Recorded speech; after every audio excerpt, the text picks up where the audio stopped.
Tigers baseball on Fox Sports Detroit is presented by Bell Tire.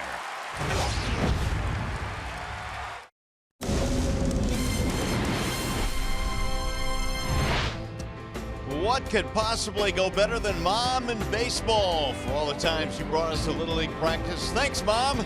It's Pink Out the Park Day here at the ballpark today, a Mother's Day matinee, and a great day for baseball as well. Welcome to Comerica Park in downtown Detroit. Final game featuring the Detroit Tigers and the Seattle Mariners. Hi again, everyone, and welcome to Tigers Baseball. Mario and Pemba alongside Rod Allen. Happy Mother's Day as well. Great day to play baseball here, Rod. Great day to celebrate our mothers.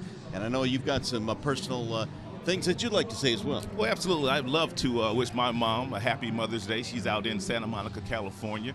I wish I could be there with you, but I can't. Also, my lovely wife, Adrian, she's in Arizona. I'd like to wish you a happy Mother's Day as well. And for my mom, Rose, and wife, Kathy, happy Mother's Day as well here today. Now, Jacoby Jones, well, we're going to talk to his mom, Mary, during the telecast today, but boy, what a doubleheader he had yesterday. How fun was it watching Jacoby Jones go about his business in yesterday's doubleheader? And he did it all with his legs. A lot of times we talk about five-tool players. Well, Jacoby Jones showed you several of those five tools yesterday. He showed you the speed. He showed you the instincts. He showed you the ability to put the ball in play. And when you put the ball in play and you have the kind of speed that Jacoby has, good things happen. That was a ninth inning catch right there, and the probability of catching that ball was about 59%. So it was a very difficult call. And how about the slides yesterday? Him running right through the stop sign of Dave Clark. He said he knew he could make it, and he had the instincts to make it. But it's awfully fun to watch these young kids play the game of baseball the way that he played yesterday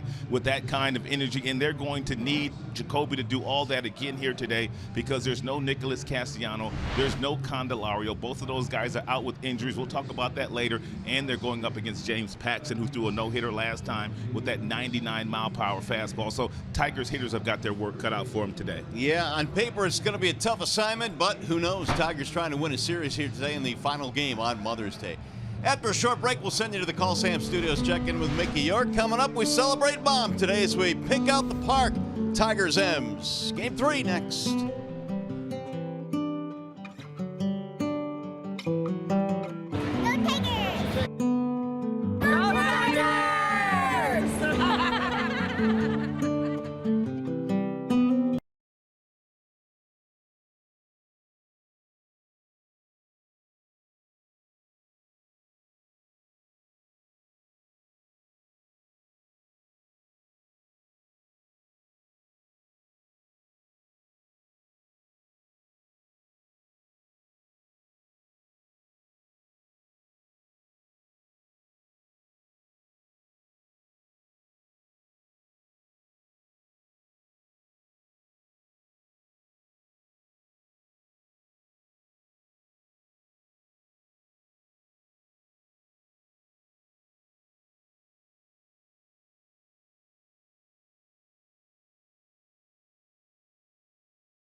Visit Kroger.com for great deals, digital coupons, and more.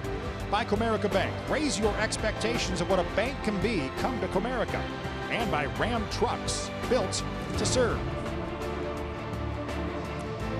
Mickey York back with you here in the Call Sam studio on Mother's Day and Pink Out the Park here at Comerica Park. It's bound to be a special day for Blaine Hardy as he makes his first career start this afternoon. And you know he would love to feast on that Mariners lineup. But during today's broadcast, we'll be featuring Mom's Home Plate, which is basically the players' favorite meals made by Mom. And Hardy happens to have a particular preference. It's something on a shingle, and it's basically toast with like a mushroom sauce or a cream sauce with peas and chicken. And I don't know what it was, but it was just, anytime she made it, I was extremely happy.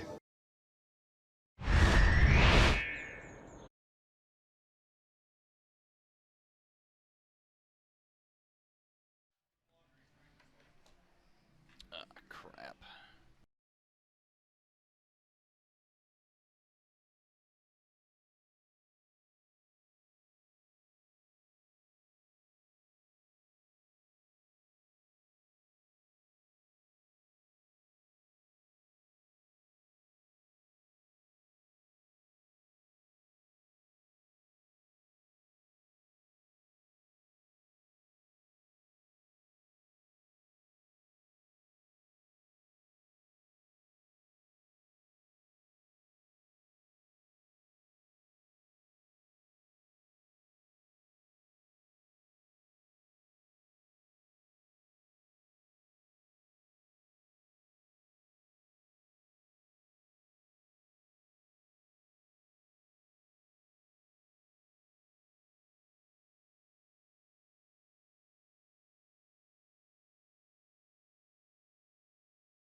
This series featuring the Tigers and Seattle Mother's Day today. Glad to have you along with us. Blaine Hardy will take them out for the Tigers.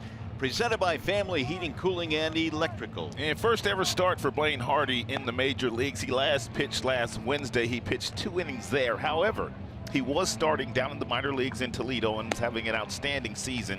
He was 3-0 with an outstanding earned run average while he was pitching for the Toledo Mud Hens.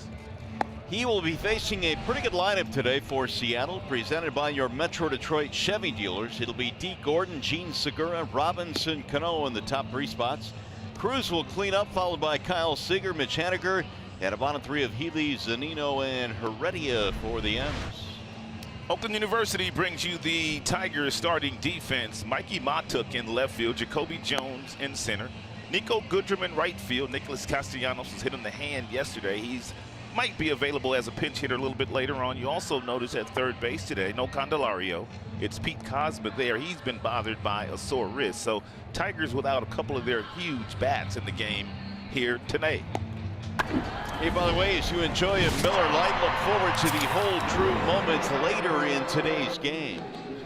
So Blaine Hardy is ready to go to work here this afternoon. Nice day for baseball here in the Motor City. Temperature in the 50s. And we wrap up this series after a full day of baseball yesterday. The two teams splitting a doubleheader.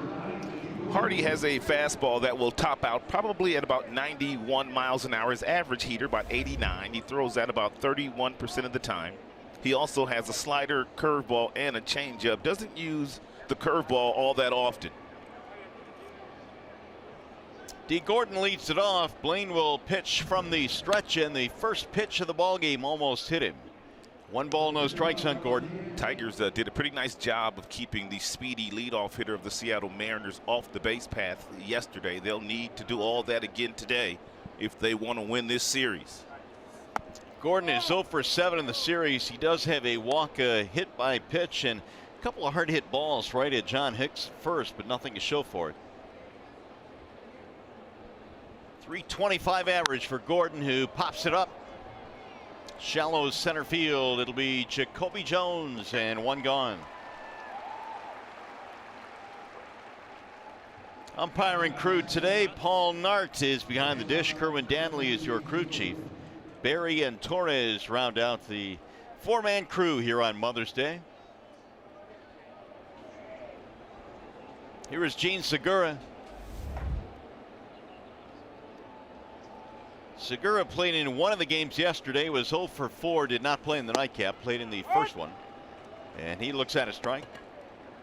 And Segura, one of those guys that can really handle the bat and chokes up ever so slightly, which gives him tremendous bat control. Line to left field, and that's going to drop, base hit. 1 out single for Segura. Fans, spend your summer at the ballpark with the Tigers Digital Ballpark Pass. Enjoy a ticket to every Tigers home game from June through September for as little as $29.99 per month. If you'd like to order your digital ballpark pass, go to tigers.com/pass. How about the shoes that Segura is sporting today? Sweet. Styling indeed. A lot of pink around the ballpark today. Does he have some flowers on his shoes? Yeah, it looked like it. How about that? Here is Cano. Ball 1 to Robinson Cano. Flowers? Yeah, flowers, name. Got a lot going on. Typically, Major League Baseball will adhere to a strict code in terms of uniform. You got to follow that code, but on certain days they will allow you to show some individuality. Right. And today would be one of those days. It is indeed. 1-1 on Cano. Just underway. Final game in this series.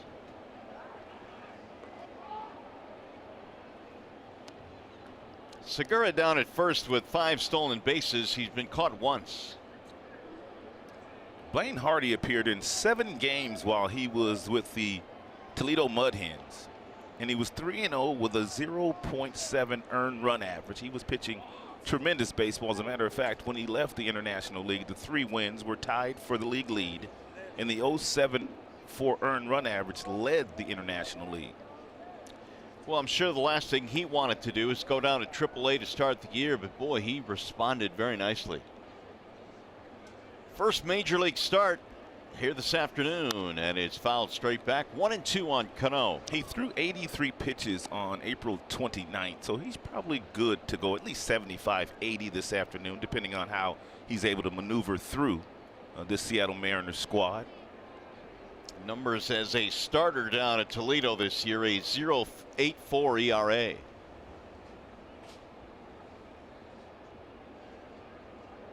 Now the 1-2 to Cano. Fouled back out of play. It's one thing the M's did really well against Michael Fulmer last night, fouling off pitch after pitch.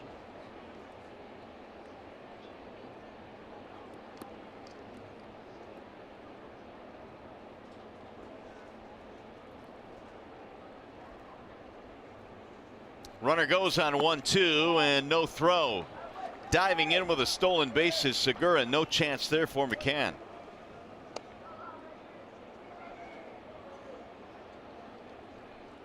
It's the 6th steal of the year for Gene. Had a pretty good jump. He went on first movement.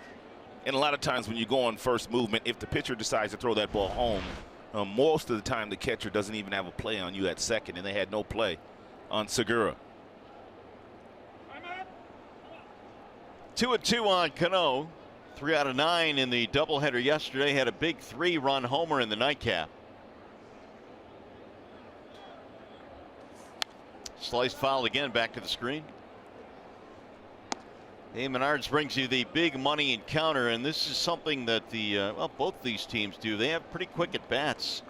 When you look at pitches per plate appearance, fewest this season. Seattle tops Detroit 3rd on that list. Yeah, you got a couple of squads that love to hunt the fastball, and usually you're going to get a fastball on those first 3 pitches. That'll get fouled down the left field line, so Cano continues to battle. Home run, single, double in the doubleheader yesterday for Cano. Also made an outstanding defensive play going up the middle, throwing off balance across his body back to first base. But he does that with regularity. Scott Service is back as the skipper of the M's. He was attending to his daughter's graduation the last couple of days. Manny Acta was the acting manager, but Service back behind the dugout wall for Seattle. Little chopper left side of the infield. Cosmo one play and Cano is out. Advance the runner, 2 gone.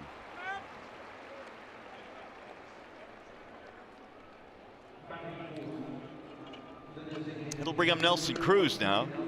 If you're Blaine Hardy in this particular situation, you have to really be careful with Nelson Cruz. We all know the damage that Nelly has done against Tigers pitching over the years, but with 2 outs and that base open and a left-hander in the on-deck circle, you have to make sure if you pitch to him, you don't make any mistakes. Cruz had a big game in the nightcap, had 3 hits. Also stole a base. And you look at strike 1, top of the zone, 0-1.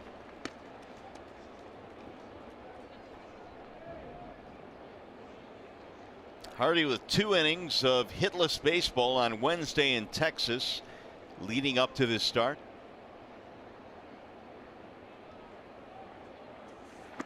Checked it low, 1 ball and 1 strike. Blaine is from Seattle, Washington, so he is facing his hometown team, so to speak. 30 years of age now for Blaine.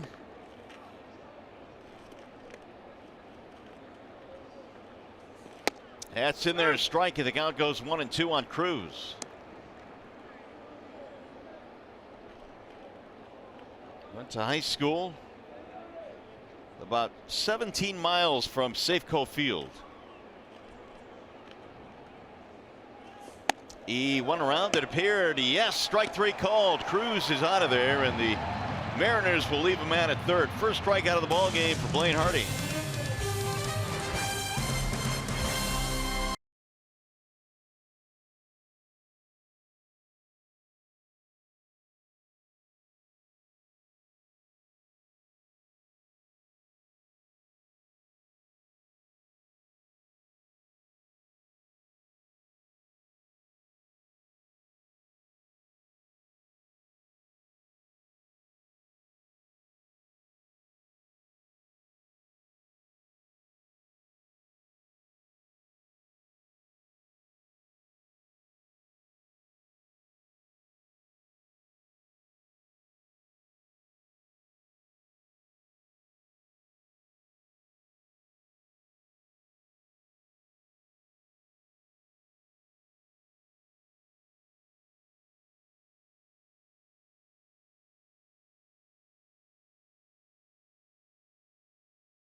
Scoreless game. The Tigers coming to the dish here against James Paxton. Their starting lineup today is presented by the Southeast Michigan Ford dealers. And for Ron Gardhire, Matuk, Cosmo, Martinez, top 3 spots.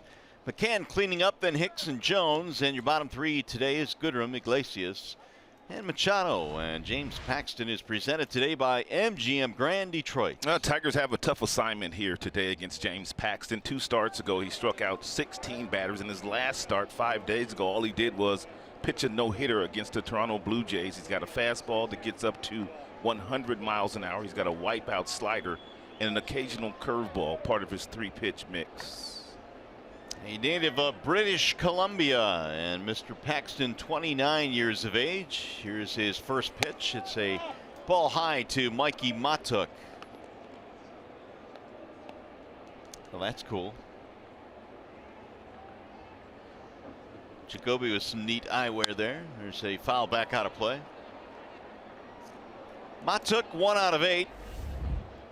In the doubleheader yesterday, batting 140 at the major league level. He was really hot toward the end of his Toledo tenure. Here's the 1-1. That'll make him move his feet. 2-1 now.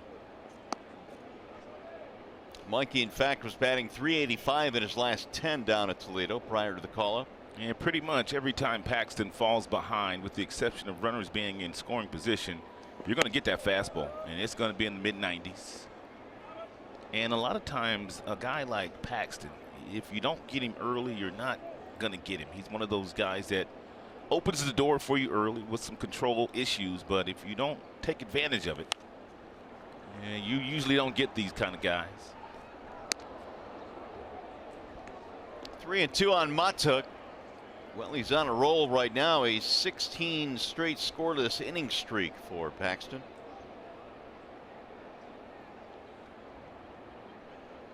A lot of moms at the ballpark today on Mother's Day. 3-2 is hammered in the air to center field. D. Gordon is on the move. 1 gone. Seattle Mariners will line up defensively this way behind their big left-hander James Paxton. Heredia in left field, Gordon in center, Haniger in right field. Third to first reads Seager, Segura, Cano, and Ryan Healy. Mike Zunino, starting catcher. He caught the first game of the doubleheader yesterday. So Jamer Candelario is out of the lineup today with a sore wrist, and Pete Cosma is playing third, batting second. And he'll look at a strike 0-1. They were due to have an MRI on the wrist of Jamer Candelario's. They also had an MRI on Nick's hand. Nick's got some swelling in that hand, said it's really sore. I saw him down in the clubhouse. You remember Nick broke his hand a couple years ago? Got hit and remember he broke it? 2 years ago? Yeah, 2 years ago. Yeah, he said it hit him in the exact same spot. No kidding. Yeah, exact same spot. The 1-1 is inside. 2 balls and 1 strike on Cosma. Well, it's been a rough week for Nick. He got drilled on the knee in Texas, and then, of course, yesterday was hit in the hand on the pinky finger. 2-1 is lined to center field, and there is Gordon. 2 away. Let's take a look at the big boys' big play. And some numbers on the Paxton no-hitter in Toronto on Tuesday. 7 strikeouts, all swinging.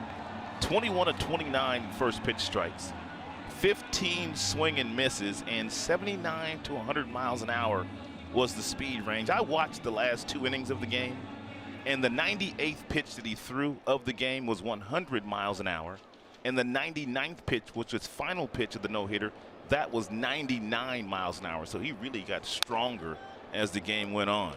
He was smelling it down the stretch. Tigers do not have a left-hander in the lineup today. They do have a couple of switch hitters, Martinez and Goodrum.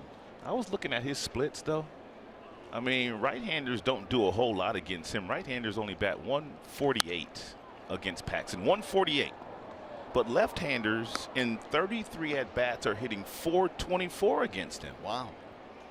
That's a lofty number. But yet the Tigers don't have one left-handed bat in their lineup. And the Toronto Blue Jays, when he threw that no-hitter, guess what?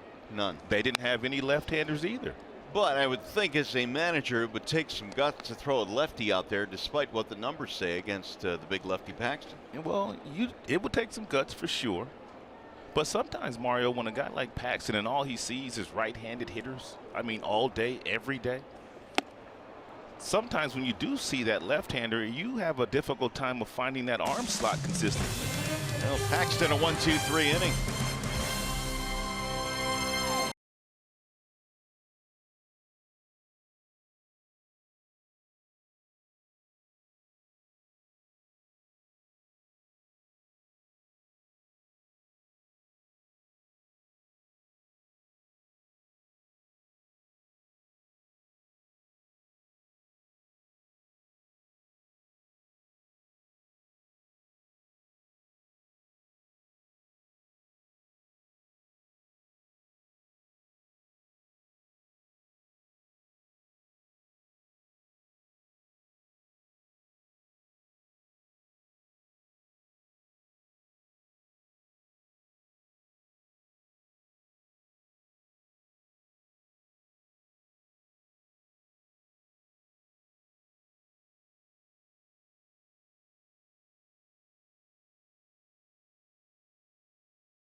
By pitch, nice first inning for Blaine Hardy, using all 4 quadrants of the strike zone, working down and in, also working down and away, and also changing the eye level upstairs to Cruz to get the strikeout, his first of the afternoon. Seattle left a man at third base in that first inning, and now Kyle Seager will get things started here. Seager, then Haniger and Healy.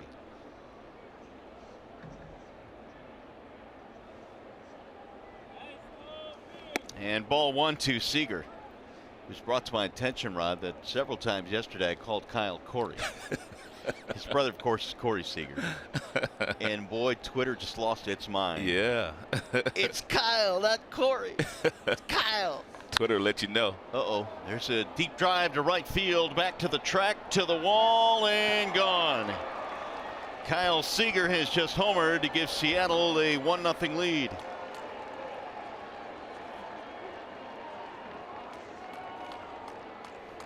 Another home run for Seattle in the series. They've got a lot of power, and they've got quite a few guys on their team with 6 or more home runs. Looked like it was a breaking ball at 80 miles an hour. Actually, it's a changeup. It's a changeup that stayed in, and he was able to clear the hips and get underneath it with that launch angle and hit it in the first row of the right field seats. Seager has 7 homers now this year. And what a series he has had. 4 for 8. 3 RBIs, 4 runs scored. Seager was hot coming in, though. He homered, as a matter of fact, a grand slam a couple of days ago, right before the Mariners came to Detroit. That was in Toronto on Wednesday. Mitch Haniger, the batter. You mentioned all this power the Seattle team has. They are one of just 2 teams that have 5 players with at least 6 home runs. The other is the Boston Red Sox. They slug as well. They do. 1-2 on Haniger, batting .262.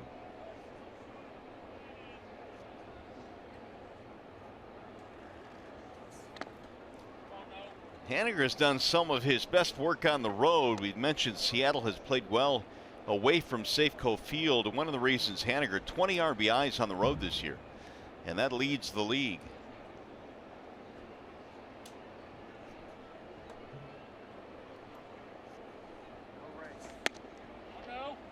That'll miss, and the count fills now on Mitch Haniger. And more than likely a changeup or breaking ball, and will be thrown here by Blaine Hardy.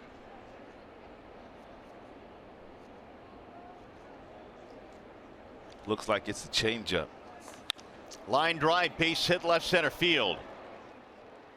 Mata cuts it off, wide turn, but Haniger holds with a single. Back-to-back hits now for Seattle here in the second. I like the pitch call. I like the changeup here, but the location is up. When you throw that changeup, you want to make sure you get it down. He did not get that one down. That one stayed up, and that allowed Haniger to turn on it. Also, the one that Seager hit was up in the strike zone. Yeah. So Blaine needs to work a little harder in releasing that changeup out in front to make sure that he can get that ball down in the strike zone. Here's another guy with power, Ryan Healy, 7 home runs. He'll look at a strike. Very important in this particular situation, even though Healy is a fly ball hitter. You have to really work hard if you're Blaine Hardy at the bottom of the strike zone to see if you can get that ground ball and allow your defenders to turn 2 behind you. Healy had a good day yesterday in the doubleheader.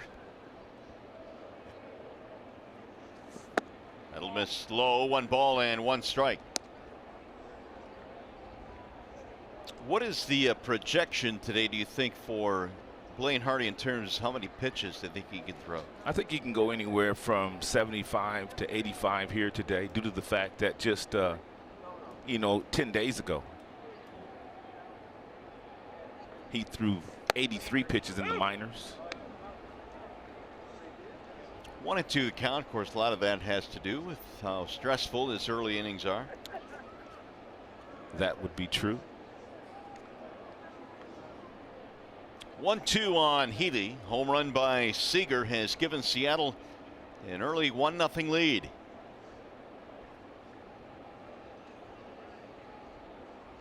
Swing and a miss up top, goes down swinging. Second strikeout for Blaine. 1 gone. Want to play with the pro? Now's your chance to play with an LPGA player at the Volvic LPGA Championship Wednesday, May 23rd in Ann Arbor. If you'd like more details and to enter for your chance to win, go to foxsportsdetroit.com. You could play with a pro. Mike Zunino, number 8 hitter, batting 197.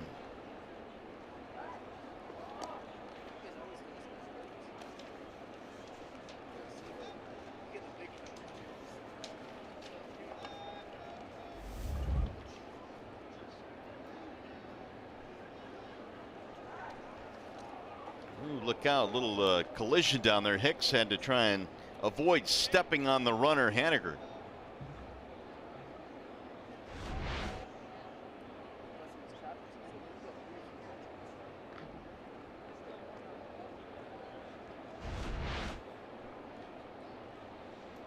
Another start at first base for Hicks in place of Cabrera.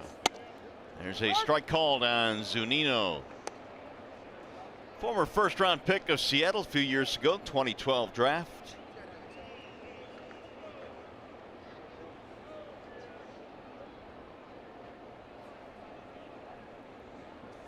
Swing and a miss, 0-2.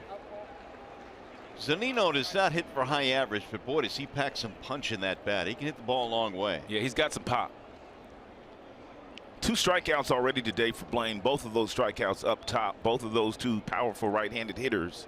And we'll see if they do the same thing here to Zunino.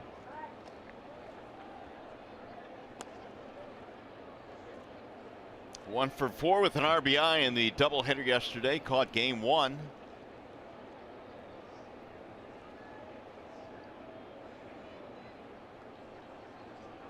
Now Blaine with the 0-2. Swing and a miss. He struck him out. Hardy now with 3 strikeouts. 2 gone.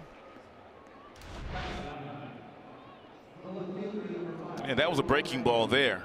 It stayed up top, and Zunino swung right through it. Here is Guillermo Heredia. batting .262 on the year. Heredia played in game 1, singled and walked before he was lifted for a pinch hitter. Ball one high. Heredia, native of Cuba, spent 6 years playing professionally in Cuba, and then signed in 2016 by Seattle. Swing and a miss, 1-1. He's done good work against the Tigers in his career, albeit just 8 games. He is batting .448, 13 for 29 against Tiger pitching. It's really good. Here's the 1-1. Popped up right side of the infield for Machado, back to the grass, and he's called off by the right fielder Goodrum. And that'll end the inning. Home run by Seager gives them the lead. James McCann, mom Jessica, welcome twins this offseason.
Happy Mother's Day to my mom, Carla. Happy Mother's Day to my wife, Jessica, on her first Mother's Day. And then, special Happy Mother's Day to all the mothers that are spending their Mother's Day in the NICU with their newborn babies.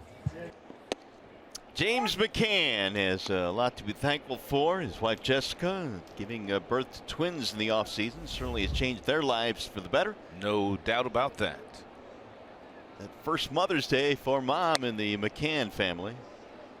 James with a count of 1 ball, 1 strike, .278 batting average, and a 10-game hitting streak right now for the Tigers catcher.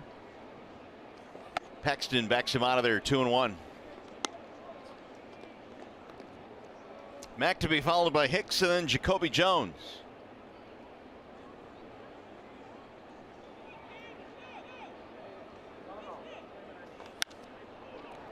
That'll sail foul down the right field line.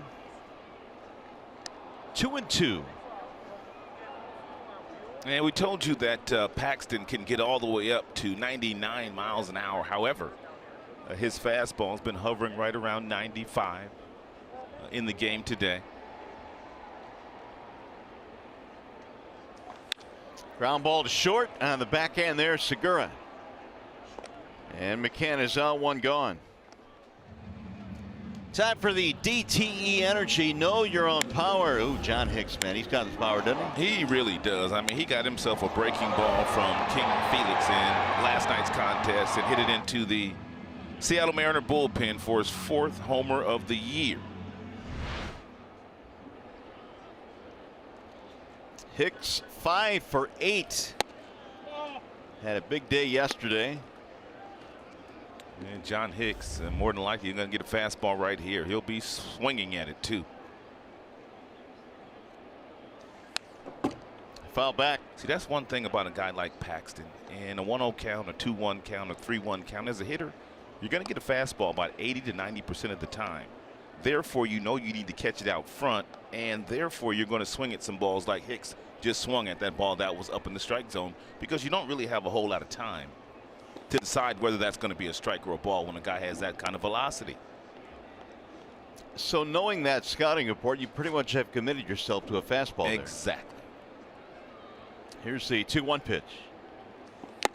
2-2 on Hicks. And his slider, because the fastball has so much velocity, you cheat to get to the fastball. Then he drops that slider on you like Randy Johnson used to do back in the day when he was pitching for Seattle, and you can't lay off that pitch. That Randy Johnson slider, boy, that was a fun pitch to deal with, wasn't it? Absolutely wicked pitch. So Paxton has been as high as 96 with his fastball early on in this game. High pop-up right side, shallow right field. It's going to be Goodrum to make the catch, or Haniger rather to make the catch, beg your pardon. And there are 2 gone. Well, if the Tigers combine for 3 or more home runs in this game, bring a copy of the box score to a participating Arby's location tomorrow and get a free small order of curly fries. Here is Jacoby Jones. Big doubleheader yesterday for Jacoby. He'll look at a strike. Jacoby took over the game yesterday with his legs. He has tremendous baseball instincts. And not only running the bases, but also playing center field or left field.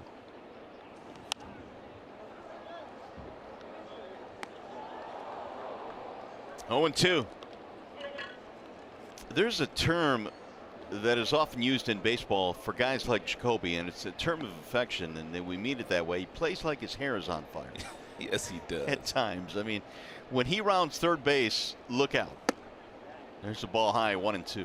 Well, he plays the game with such youth and so much fun. Yeah. He just has fun. He's always got a smile on his face.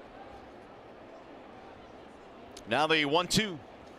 Ooh, he chased up top, and Paxton with 97 blew him away. It's a 1-2-3 second inning. Johnny Kane, some special guests when we return.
America Park, and obviously a special day here. We celebrate, breast cancer awareness, and certainly Mother's Day holiday, and I'm happy to be joined by Sue Chomsky here.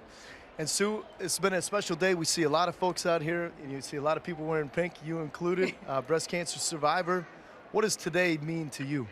Well, this is just such an awesome experience. I mean, there's so many people out to support all of these wonderful women that have trying to go through the same thing that I've been through. It's just humbling. I saw earlier today you were one of 3 participants throwing out the first pitch. What was that experience like? Oh, that was awesome. A once-in-a-lifetime bucket list kind of thing. It was fun. Did you throw a strike? I did, actually. Very good. All right, now, you know, we talked in our pregame show. Mickey York had some different guests on as well, different survivors, and how important is it? And you can speak to this about early detection, screenings, and all of the things that go into to prevent it. Oh, it's such a. I mean, that's how I was detected, was early detection. If I hadn't gone for that mammogram, and it had been 3 years, I mean, they detected it right away. Was they were able to catch it, get rid of it, and let me live my life to be able to hopefully be cancer-free the rest of my life. What can you say about the good folks at the Kermanis Institute and just as the support that they give? It's amazing. I mean, all the different programs, the different treatments that they have available. It's amazing. When you see all these fellow women out here that have gone through similar things, how much does that kind of warm you to see the ball players and everybody else wearing the pink, and everybody that knows somebody who's connected in some way or another? It's really warm. I mean, I was even commenting on the pink bats. I thought that was a nice touch to it all. I think it's great. I mean, there's so many people afflicted with this, so hopefully we can find a cure and get rid of it. Absolutely. No, absolutely. It's tremendous to raise awareness, as we try to do every year, and certainly Major League Baseball doing its part with the pink bats. Sue Chomsky, great talking with you, and nice job throwing out the first pitch, all right? And we'll let you enjoy the rest of your day, okay? That's great. Thank you. All right, guys, let's go back to the booth. Hey, Johnny, tell Sue that was probably the best first pitch I've ever seen, man. She's threw Mario, right down the middle. Mario said that might have been the best first pitch he's ever seen. It was right down the middle. So, okay. Awesome. Okay, she'll take that. She'll take that. Totally. Thanks, Johnny. Thanks, Sue. That's a great story here as we continue to honor Mom here on Mother's Day at the ballpark. And very important for Hardy to keep his double play in order. And with D. Gordon over on first base, he's a true base stealer. Since he's been in the big leagues, and no one has stolen more bases than D. Gordon. He came to the big leagues in 2011. We've seen over the years, Rod, it takes more than just flat-out speed to steal bases. There is an area of instinct that you need to be able to do that. And you have to be fearless. You cannot be afraid to get thrown out. That's what great base stealers do. They have great instincts, and they're not afraid to get thrown out. And Robinson Cano's the kind of hitter that will take a pitch or two to allow D. Gordon to steal second base if they feel like they can get a pretty good jump against Blaine Hardy. Cano is 0 for 1 with a ground out. It's a pretty good lead for D.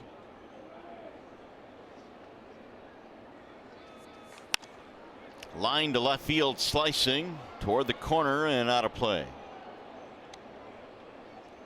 1-2 on Cano. Gordon has 15 stolen bases, which leads the American League. Ender and Ciarte leads the National League. 3 times while playing in the National League, D. Gordon led the league in steals. Had 60 last season for the Miami Marlins. Do you think we'll ever get back to the days where we saw guys in triple digits in steals like Vince Coleman would steal 100? No, I don't think we're going to get to those days, Mario, because there's so much specialization and pitchers pay a lot more attention to the base runners these days. So they're not going to let guys just run crazy. But a guy like D. Gordon, who has the ability to steal 100 bases, you're going to see guys stealing 50 and 60. There's no doubt about that, because there's a lot of teams now that are looking for speed guys. We saw one in Texas a few days ago, Delino DeShields. It's also amazing the amount of pounding that a guy that steals that many bases takes on his body. Then Ricky Henderson would dive in head first to second base and just the pounding he took. Oh man, he did it a lot too. 2-2 the count.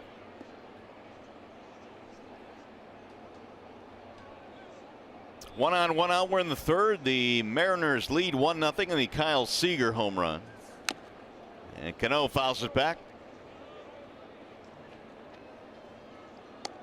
And Blaine Hardy doing a nice job of getting that ball to James McCann, about 1-1 and which means it's almost even a guy that has the kind of speed that Gordon has at first base. If you try to steal a base and the pitcher is getting the ball to the catcher in 1 second, and the arm that McCann has, they're going to throw you out. Oh, he hit him. Cano is drilled. He got one in the hand just like Castellanos yesterday. Yes, he did, and that, you could tell, really hurt.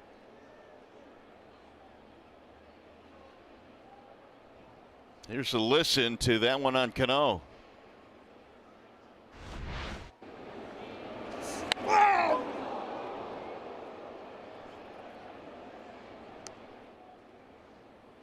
It's a four-seam fastball.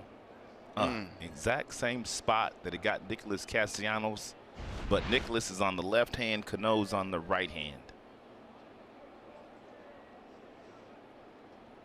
Now, Castellanos, after being hit yesterday, stayed in the game, but eventually had to come out 1 inning later. Nick is unable to go today, but he knows what Cano's feeling right now.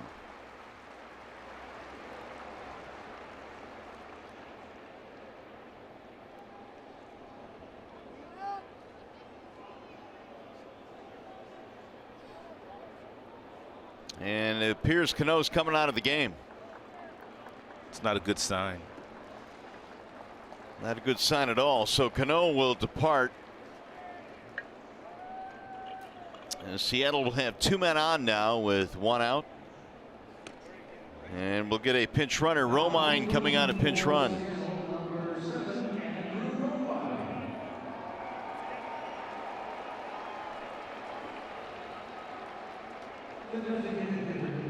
Well, here is Nelson Cruz. And Tigers middle infielders need to make sure they keep D. Gordon very close at second base. He has stolen third base 38 times in his major league career, 38 of 46. So Dixon Machado looks like it's his job to keep D. Gordon close at second. Gordon is single, Cano hit by the pitch, and now Romine to pinch run.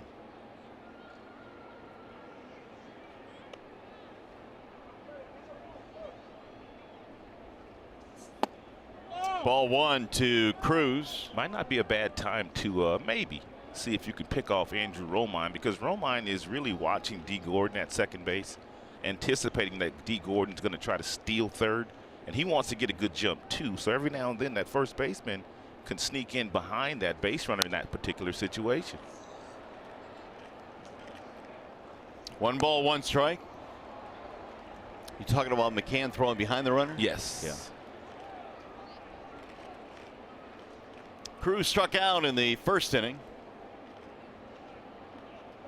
Hardy now has had 46 pitches. It'll dive low and smothered by McCann. It's a beautiful job there by James. It's a breaking ball, so you have to anticipate that it's going to bounce.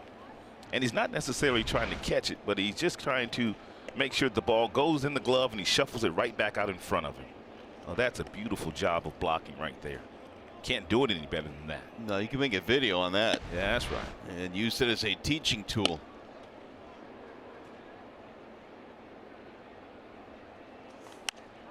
Popped up. First base side, Hicks, McCann, and McCann hauls it in. So Cruz retired.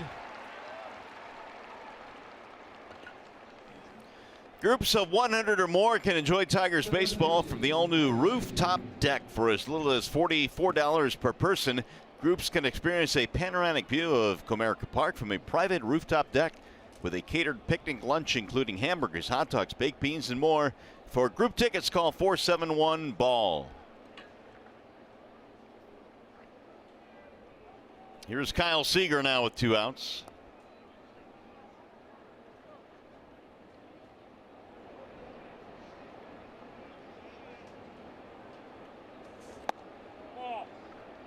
One ball and no strikes.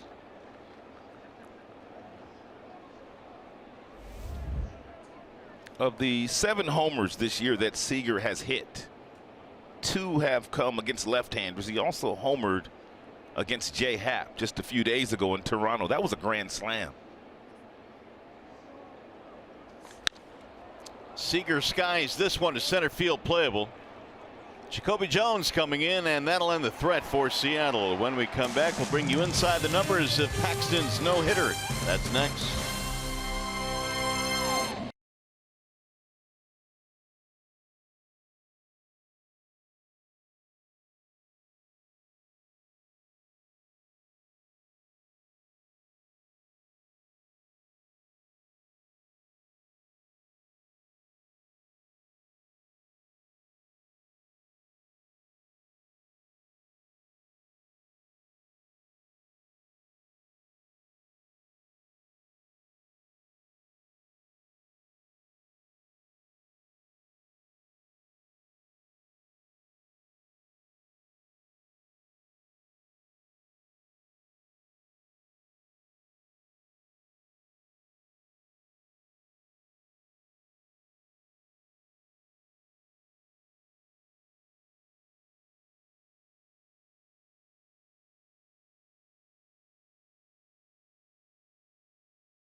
Miles per hour in the no-hitter for James Paxton. Look what he was doing late in that game. Unbelievable. In the 9th inning, his average fastball was 97 miles an hour. I told you he also threw a pitch at 100 miles an hour in the 9th inning in that no-hitter against Toronto. He has Nico Goodrum, Jose Iglesias, Dixon Machado, bottom 3. He has retired 6th in a row to start this game. Seattle on top 1-0. Line drive to center. There's a base hit. Tigers have their first hit of the game.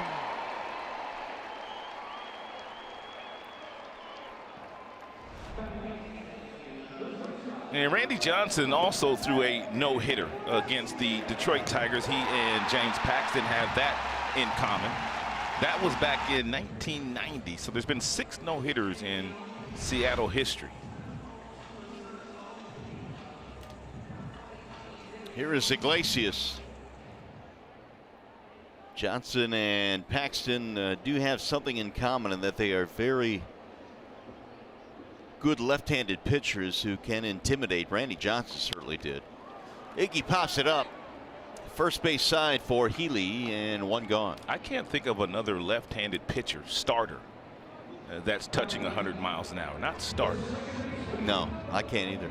You got Chapman as a reliever. You got Sale. I mean, he can get to 96, 97, but he's not touching 100. This guy, he can reach back and get 100. Here is Dixon Machado.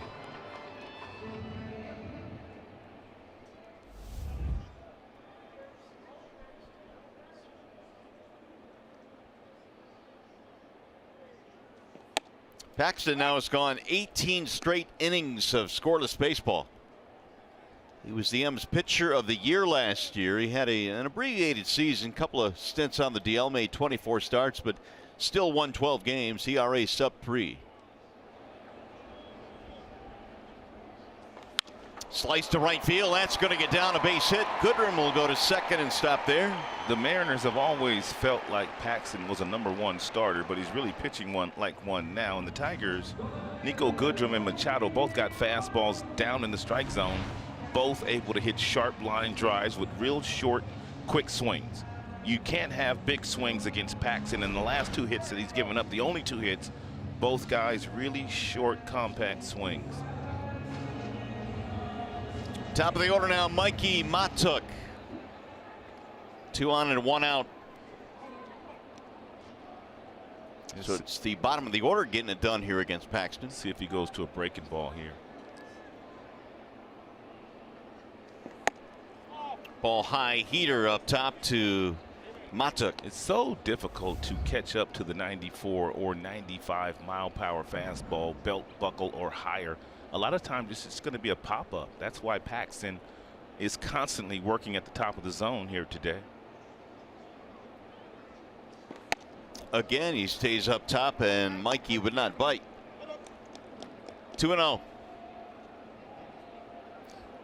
So Paxton this year with a 16 strikeout game and a no-hitter, the last pitcher in the American League to accomplish that, Nolan Ryan, who did it in the same game. He struck out 16 in his no-hitter in 1991. Now the 2-0. Line to center field. That's going to be a base hit. Goodrum coming around third. They're going to send him home. Gordon's throw to the plate. Not in time. Throw down to second. Not in time. And the Tigers have tied the game.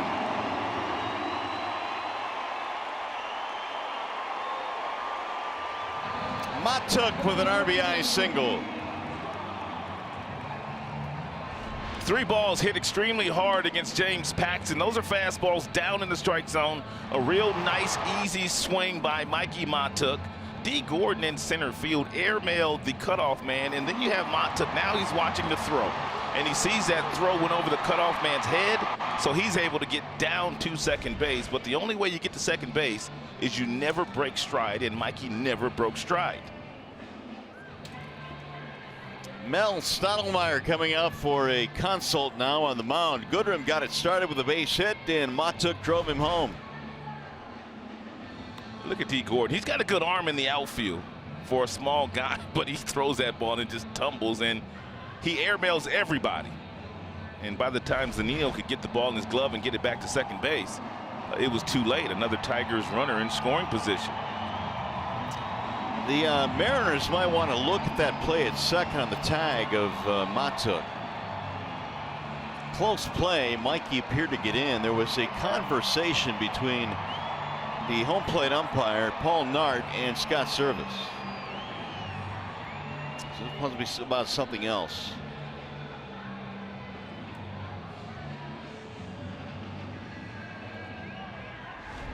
And now the home plate umpire is talking to Ron Gardenhire. Oh, I think somebody's radio's down or something. Okay.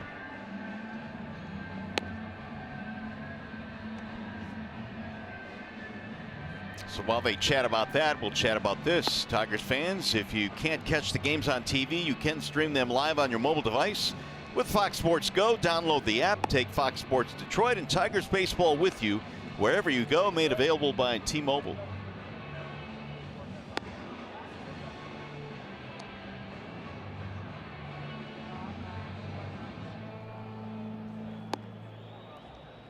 And Paxton was able to get some of the Tigers to swing and miss through the first couple of frames. But take a look at these 3 swings. One by Goodrum. It's short, it's quick, it's compact. It gets on top of a fastball and lines it into center field. Machado also had a really short, compact swing, followed by Mikey Matuk. So that's the approach you have to have against a guy that throws as hard as Paxton does.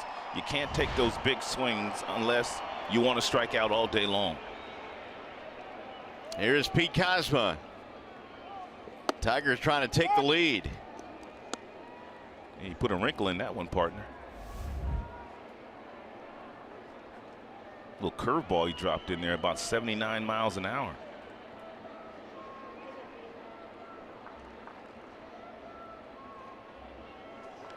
Little chopper back up the middle. This will get a run in. Quick throw is in time. Kozma gets it done, driving in the go-ahead run. Segura throws out Kozma.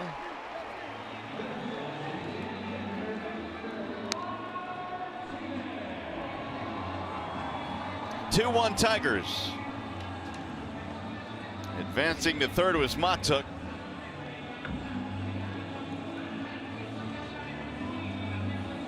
High fives for Kozma, getting it done.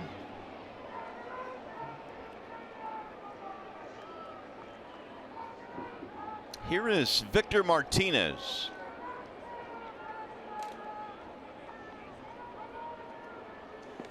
Vimard struck out in the first inning.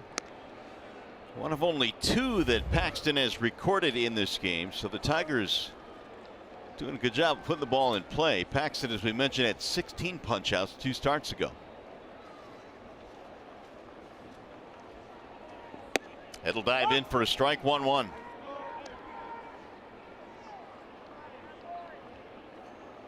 Here's the call, Sam, call of the game. Tigers against lefties. Pretty good. 277 team average. 1-2 now on V-Mart. And Paxton has started to throw more breaking balls after giving up the 3 hits on fastballs in this inning and the 2 runs.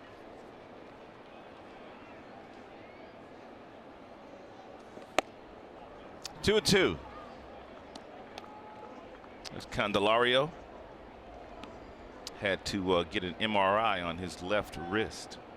It's been bothering him, and Ron Gardner was saying something today that it might need surgery, but it's the kind of surgery you really don't want to have because it's not easy to get to whatever his issue is. I mean, it was something that was kind of easy to explain, but it doesn't sound good. I mean, I think he's going to be okay. He can play through it, but it's going to linger.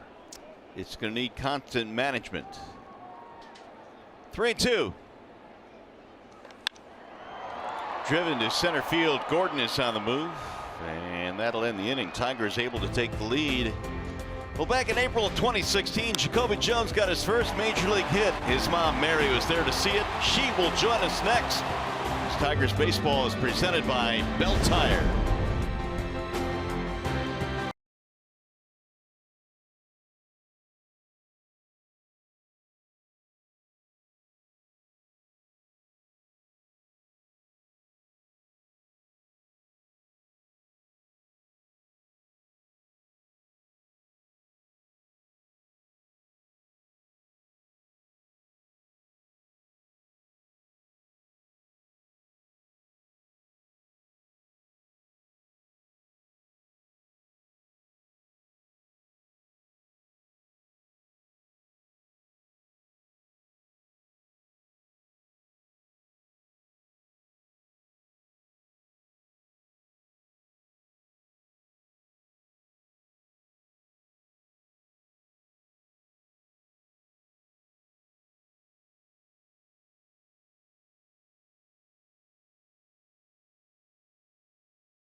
Happy Mother's Day, Mom. I'm ready to see you. I know you're flying in today, but it's going to be a great Mother's Day for you to watch us play and watch me play, and I'm excited you to be here. I love you.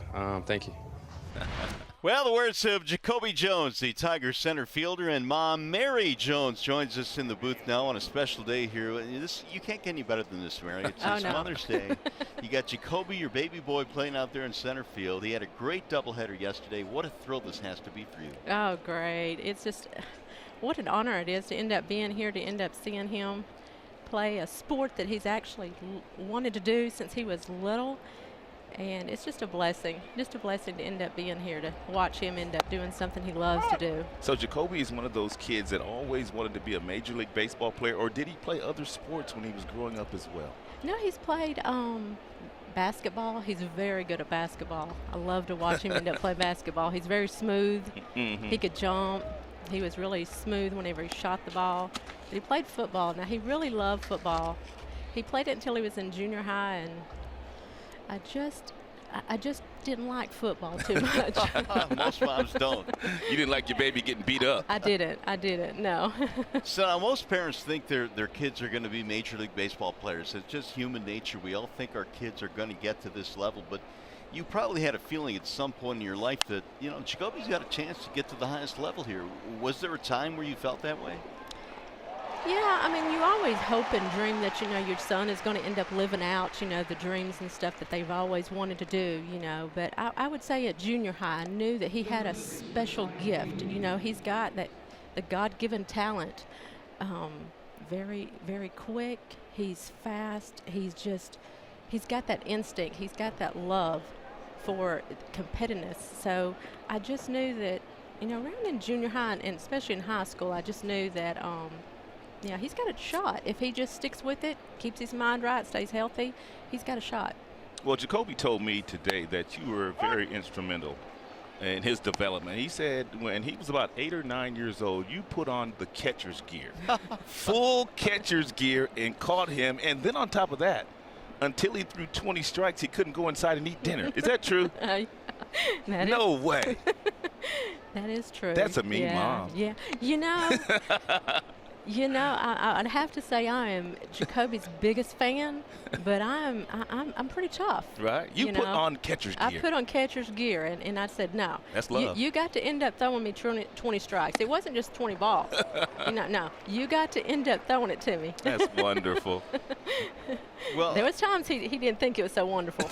Yeah. He wanted to eat. Yeah. It's paid off, though. I can tell you that much. Well, Jacoby certainly is thrilled that you are here today, and he's got a special message we'd like to get to in a minute here. But you, I'm sure, have had a special relationship with Jacoby over the years. I mean, it's, you know, the mom-son relationship, they say, is one that's awesome. What has your relationship been like over the years?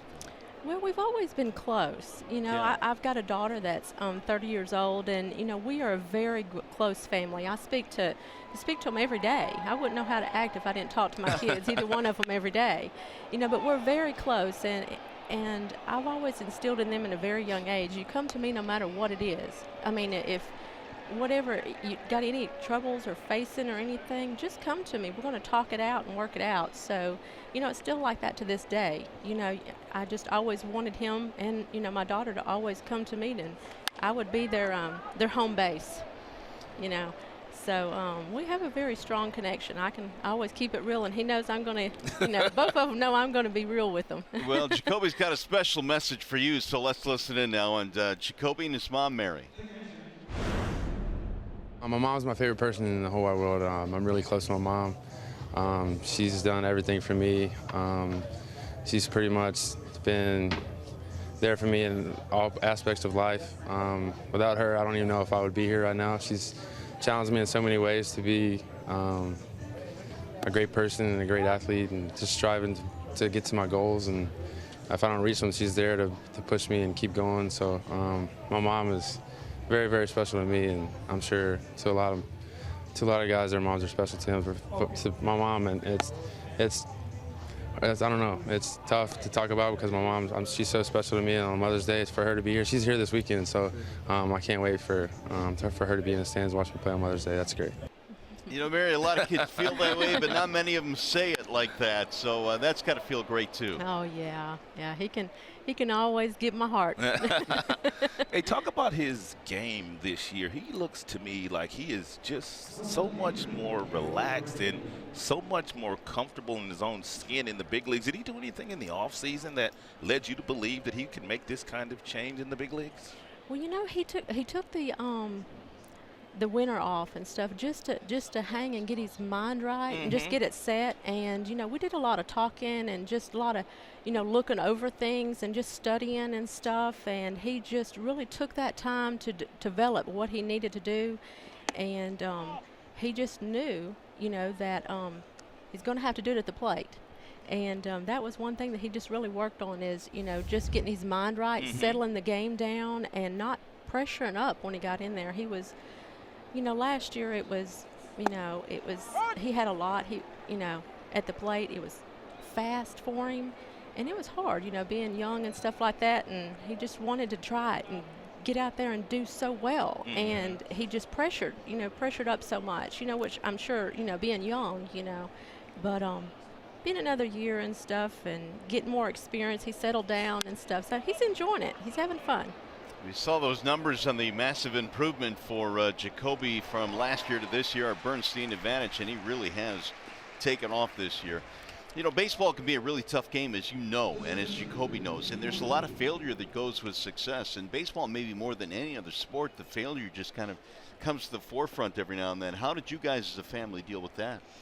Well, you know, it's always there again is, you know, talking things out, knowing, you know, when he comes to, you know, those trial times, you know, and you know, I always try to instill in him whenever he was younger, playing any type of sport, really, you know, you always try to do better than what you did the day before. You know, try to always find something, some positive in there. Don't always look at the negative. If things ain't going right, there's a positive.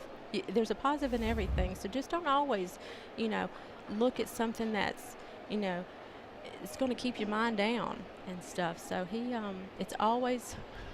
We've had a lot of ups and downs and stuff, but I'm enjoying the ride right now. As well you should. There's a drive to center field off the bat of D. Gordon. That's going to score a run for Seattle, and Gordon will tie this game up now. 2-2 is our score. Jacoby had a great day yesterday, but I know you saw that one play where the third base coach, he had both hands up and he was trying to stop him from scoring. What did you say to him after this? He doesn't drive through stop signs on the road, does he? Well, you know, I can tell you, as being a mother, I've had my hands up many times.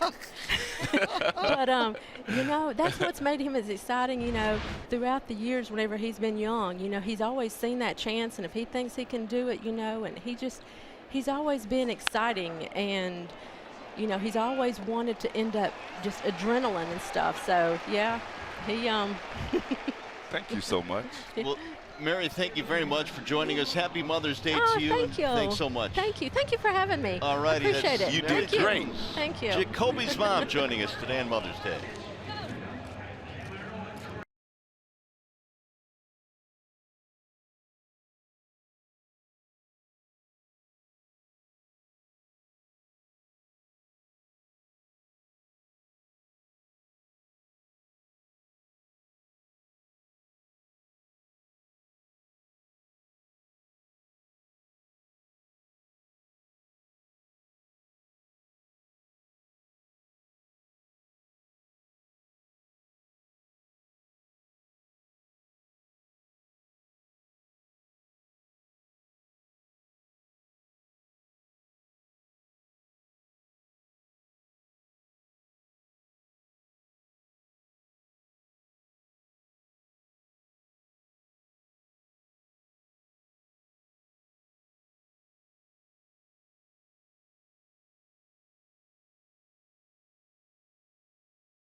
Hats off for heroes, because no matter where you serve or when you served, we stand ready to serve all military families.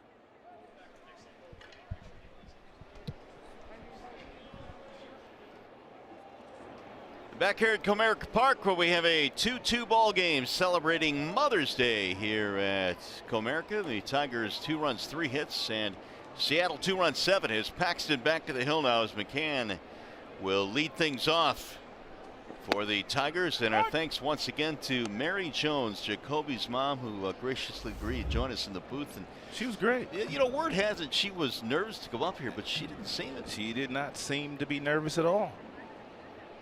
The 0-1 pitch is swung on and missed. We have a way of making people feel comfortable up here. Yeah, that's all you. Smooth. Mack in the ball game is 0 for 1 with the ground out. He'll be followed by Hicks and then Jacoby. That's in the air toward left field. Going to be playable. And Heredia will haul it in. One gone. First couple of frames, the Tigers were taking some pretty big swings against that mid-90s fastball that Paxton features, and they were flying out in the outfield, and they weren't barreling him up very well, but they shortened up the swing when it got to Nico Goodrum. He barreled up one right back up the middle, and then also Machado got a base hit, and also Mikey Ma took right back up the middle. So shorter swings in the third frame, and they were able to get Paxton for 2 runs. John Hicks will look at a strike 0-1. Man, you cannot have a big swing against a guy that throws as hard as this, man. You just can't. Really good video on the 3 singles by the Tigers as well to bring a run in. A nice little breaking ball there. He's starting to mix in as well. He's gotten to more breaking balls since the Tigers scored those 2 runs. Hicks flying out to right, his only time up. Paxton bounces one in all the way to the dugout.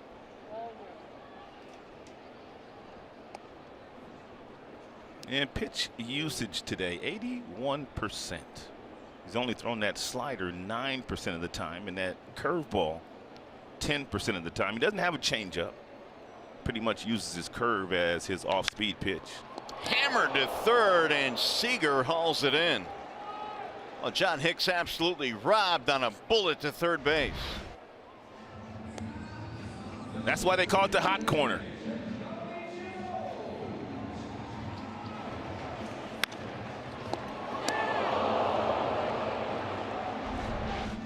Two gone now, and here is Jacoby Jones.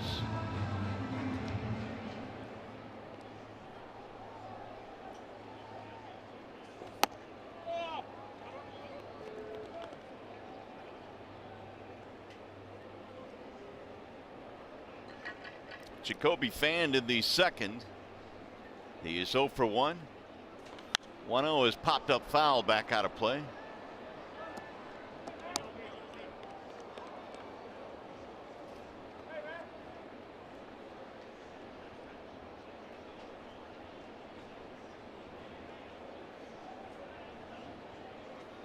There's Mom Mary watching Jacoby sit back, which has got to be. I mean, parents don't show it sometimes. Sometimes they do, but it's tough. The guts are churning right now. It's tough to watch your kids play. I don't care what level they're at.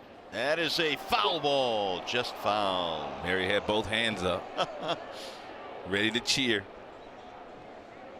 And you could tell they have a special relationship.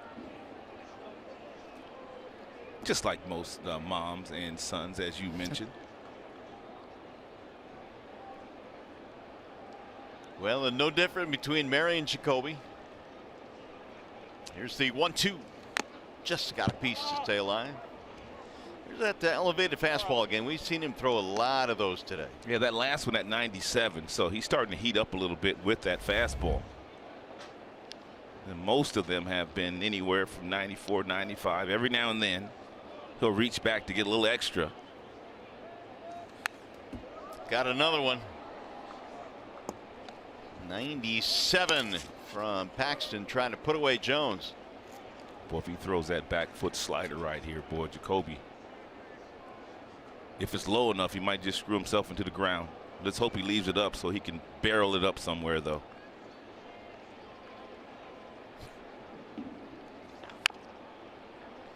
That was a breaking ball. That one stayed up. Jacoby out in front of it.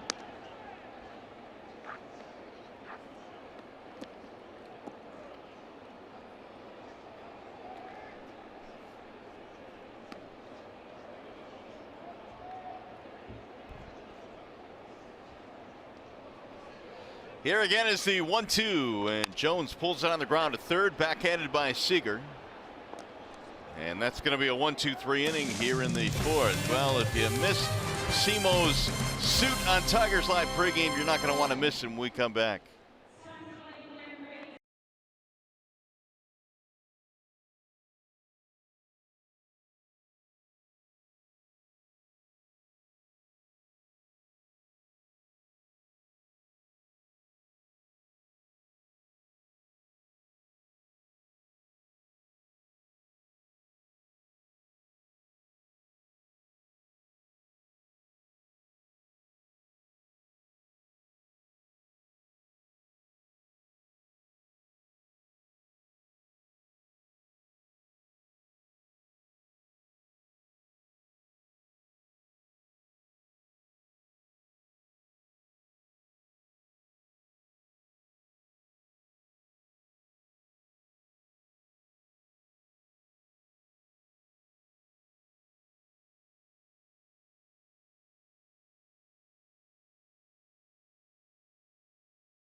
The Sam Bernstein Law Firm, official legal services sponsor of Fox Sports Detroit.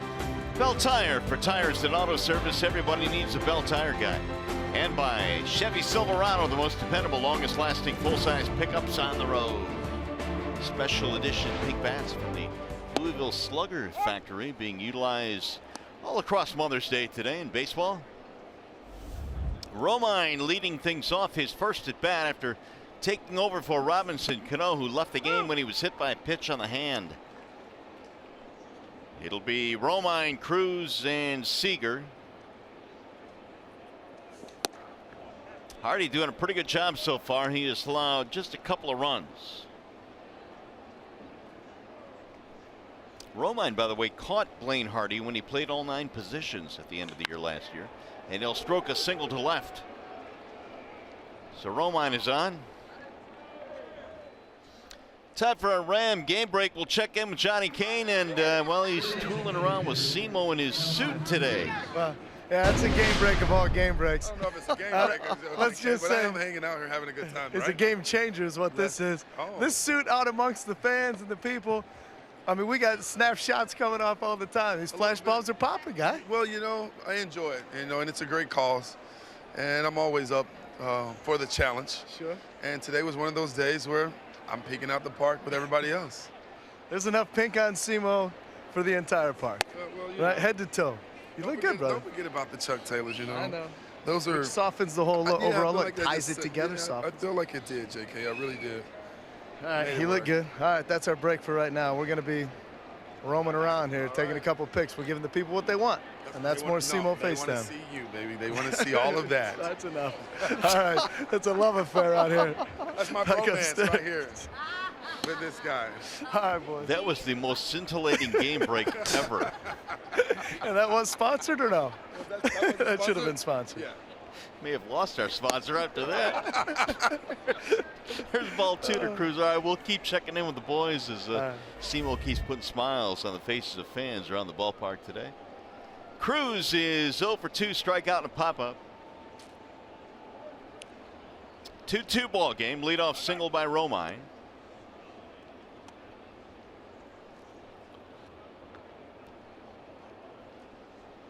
Still waiting on official word for Robinson Cano if they took x-rays or what they did with that hand, but he was drilled pretty good by Hardy. Meanwhile, Blaine keeping an eye on Romine. We know Andrew can run. He's got good baseball instincts, good base runner.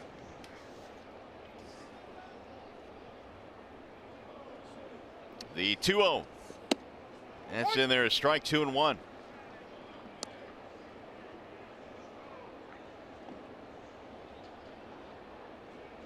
Strikeout and a pop-up for Cruz, who had a 3-hit game in the nightcap of the doubleheader last night. Yeah, he had a single to right field, center field, and left field. That's a win-win for you if you can get Nelly to hit singles. Yeah, no doubt. He's had 9 straight years now of at least 20 home runs.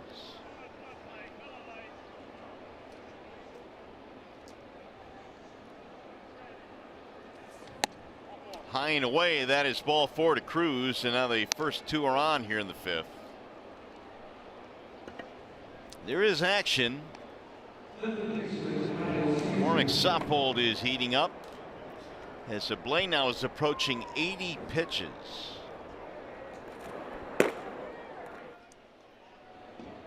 Here comes Boz. Chris Basile making his way out to the mound to have a chat.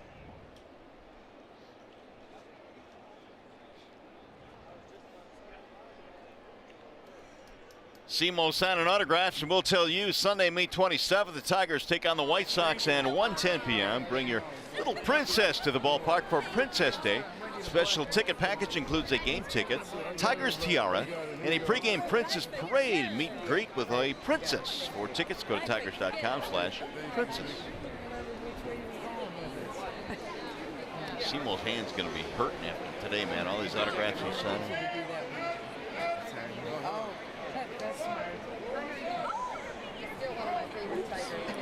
Simo's the man of the day, man.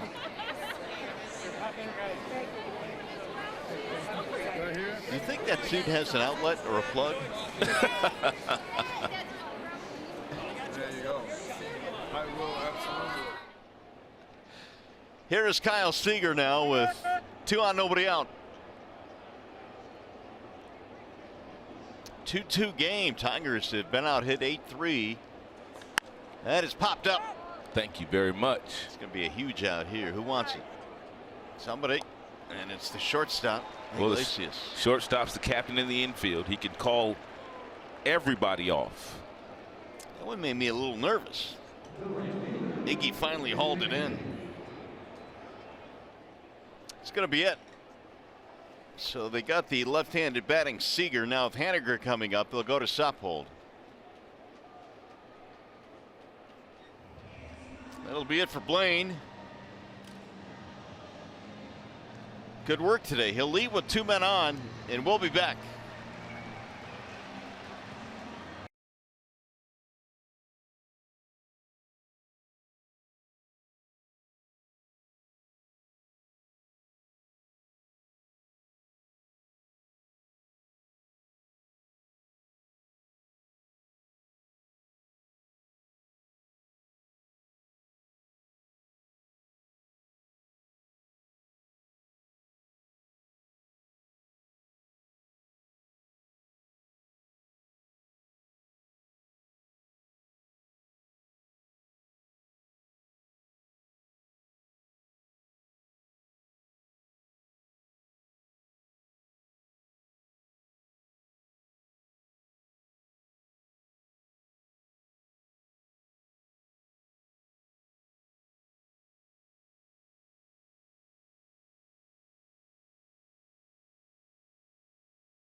Game summary. Blaine Hardy, 4 innings and 1 out in the 5th inning. Did a pretty good job. He mixed up all his pitches, breaking balls, fastballs, changeups.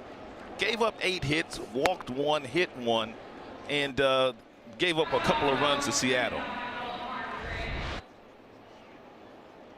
Warwick Sophold now to face Mitch Haniger. Curls one in for a strike. Sophold faced 3 batters, got 2 outs in the 5th inning of game 2 in the doubleheader last night. Wallside windows numbers. 13th appearance for Sophold. Haniger backs out of there, 1 ball and 1 strike.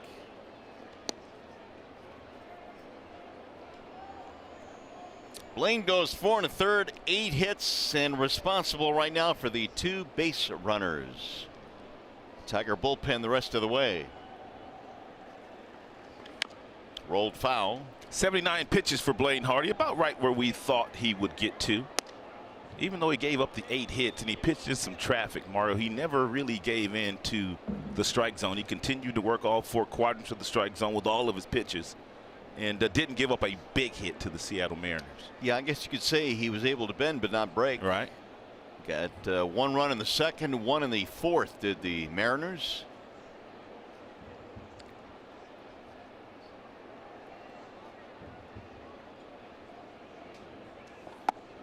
Low ball 2. 2-2 on Mitch Haniger. Single pop up for Haniger.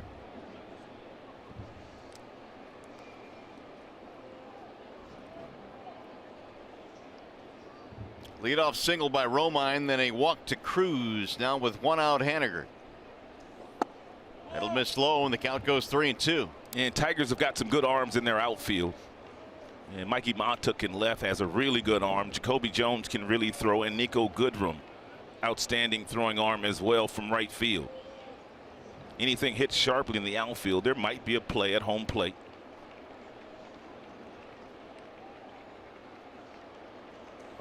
And he walked him. That'll load the bases. Second walk in the inning for the Seattle offense. You hope when you get to the bottom of the lineup you get some kind of respite, but these guys have power all the way down. Yes, they do. You got Healy coming up here. This is one area that Saupold has kind of struggled in when coming in, inheriting runners. He's inherited 6 so far this year, and 5 of those have come around to score. He'd like to keep that number exactly the same with the inherited runners that Blaine Hardy left out there for him. 0-1.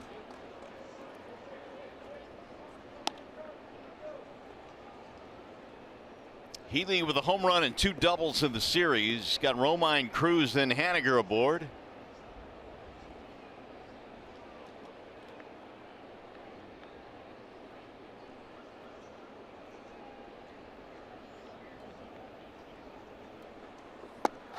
One ball and 1 strike.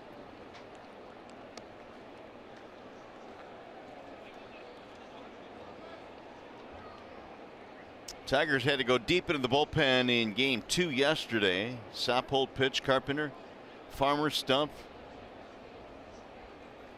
Coleman also came in. There's a bouncer up the middle. Fielding is Iglesias. There's 1, there's 2. Great job by Saupold getting the double play.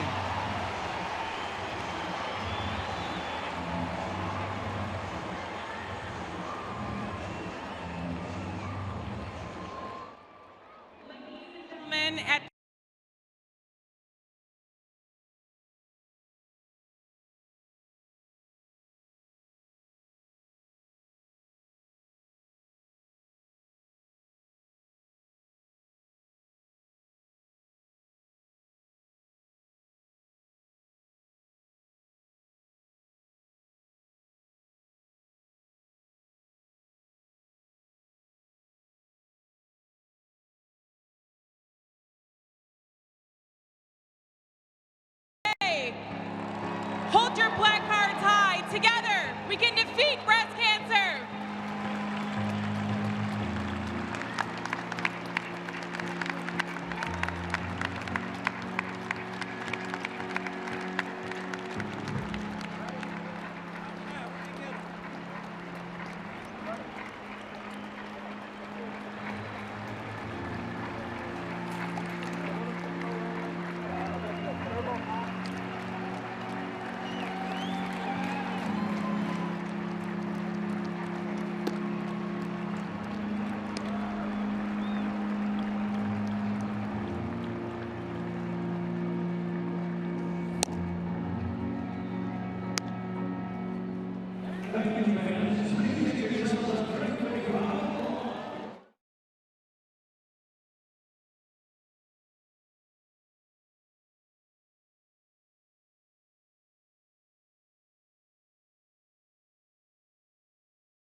Tigers and our valued partner Kroger ask that all fans please remain standing and hold out your Pink Out the Park placards.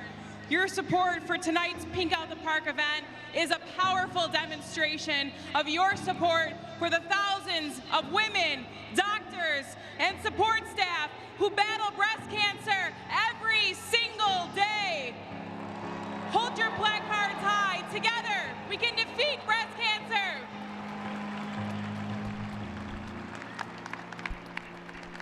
Well, what a scene here at Comerica Park every Mother's Day. The placards of those that are affected by cancer with the names written on them, and hopefully someday we won't have to be worrying about that disease. Right. Tigers and Seattle in a 2-2 deadlock here as we go to the bottom of the 5th. Paxton back to work. And Nico got him for a single and a run scored back in the 3rd. He'll get things started here in the 5th.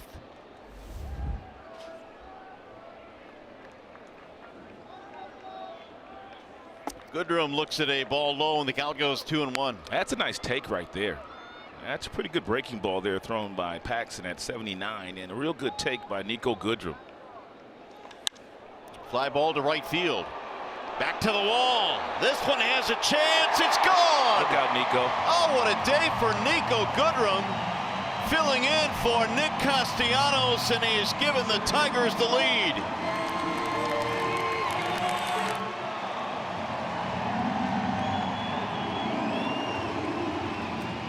Second major league home run for Nico Goodrum.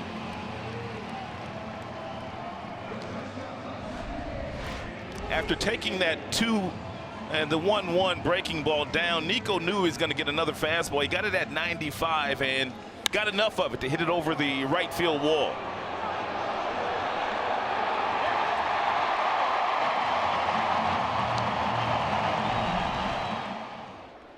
Single and a home run for Nico Goodrum in this game. Tigers a 3-2 advantage. Only the 4th hit given up by Paxton in the game.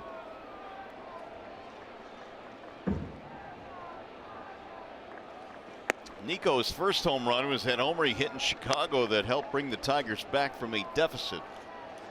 This one gives them the advantage. That was a day, I believe, where he was filling in for an injured player as well. Miguel Cabrera left the game early that day, and I think Nico came in that game, didn't he? That's right. That is absolutely right. Meanwhile, Iglesias went after the high cheese, 2-1.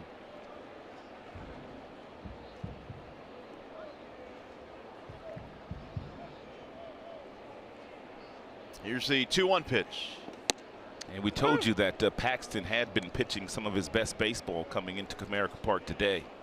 He had gone 20 straight innings without giving up a homer his last 3 starts before Nico Goodrum got him.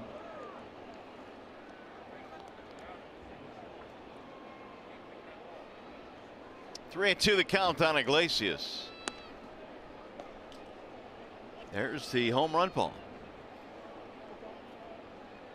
He looks excited. Let's call Dad. Here's the 3-2. Swing and a miss. Iglesias chasing.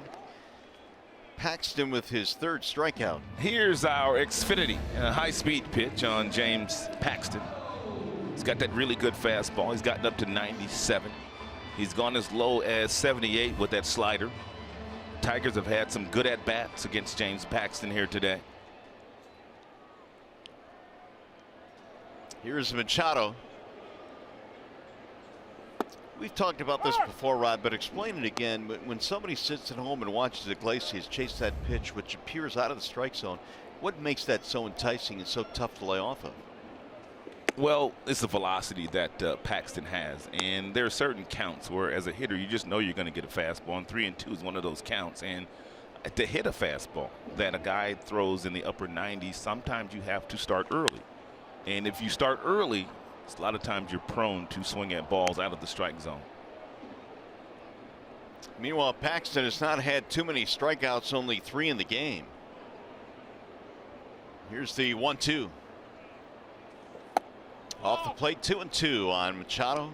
He's thrown about 74 total pitches, and about 70% of those have been fastballs. Pretty much what his scouting report says. Line to left field. That's going to drop. Base hit for Dixon, who is 2 for 2. Them bottom feeders, man. That's 4 hits between Goodrum and Machado, the number 7, number 9 hitter. That's a nice job here by Dixon. I mean, this ball is up in the strike zone. Look at him ever so slightly pull the hands up and get on top of that ball to hit a liner over the head of the shortstop, Gene Segura.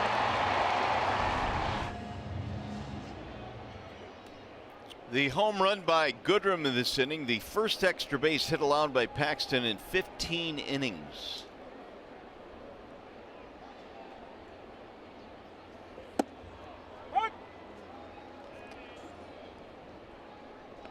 Matuk singled to not get a run in the 3rd. Tie the game up at 1 back then.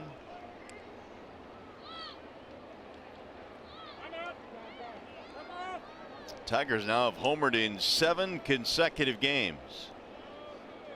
Nico hitting his 2nd.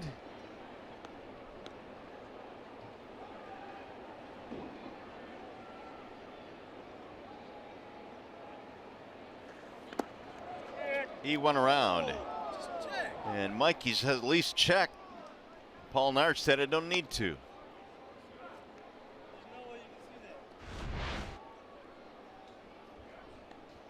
Ooh. It's close enough to check. Yeah, absolutely.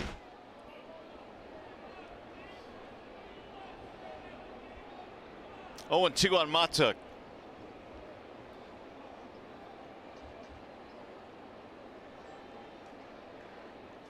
Swing and a miss. Down he goes. 4th strikeout. 2 gone. Folks, this place is going to the dogs tomorrow night as the Tigers host not only the Indians, but as also hundreds of dogs entering their annual Bark at the Park event. Going to the dogs. So join us for Tigers Live for all of your game and canine coverage beginning at 6 right here on Fox Sports Detroit. It's one of my favorite nights. Bark at the Park. Right. Going to the dogs. Here's Cosma. Strike call. Let the doggies take over Comerica. That's right. Cosma's ground ball scored a run in the 3rd.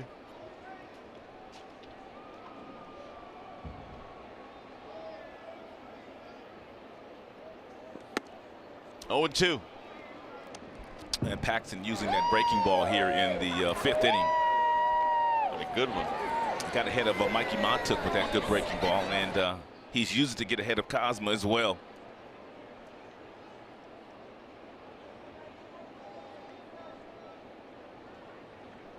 Something else off speed.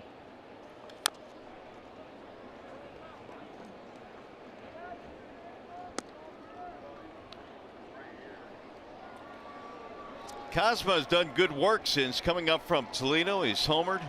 He was 2 out of 4 yesterday. He's knocked in a run today. Homered in his first Tigers at bat. That was back in Texas.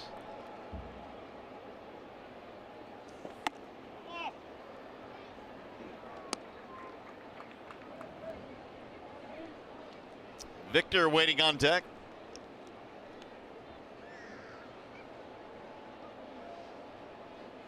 Three to 2. Tigers have taken the lead on the home run by Nico Goodrum. Runner goes. And no throw. Stolen base. Zunino could not get it out of the glove.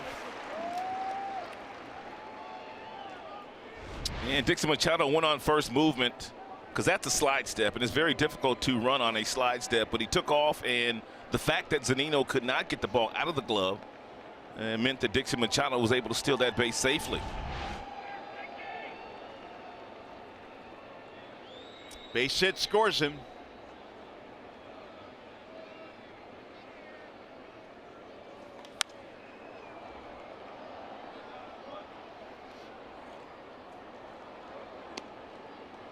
Tigers have the Indians coming to town next. 3-game series against the Tribe. Then it's right back on the road. They're going to go to Seattle, so they'll wrap up their season series with Seattle within about a week. Tigers will miss Corey Kluber. He's pitching today for the Tribe.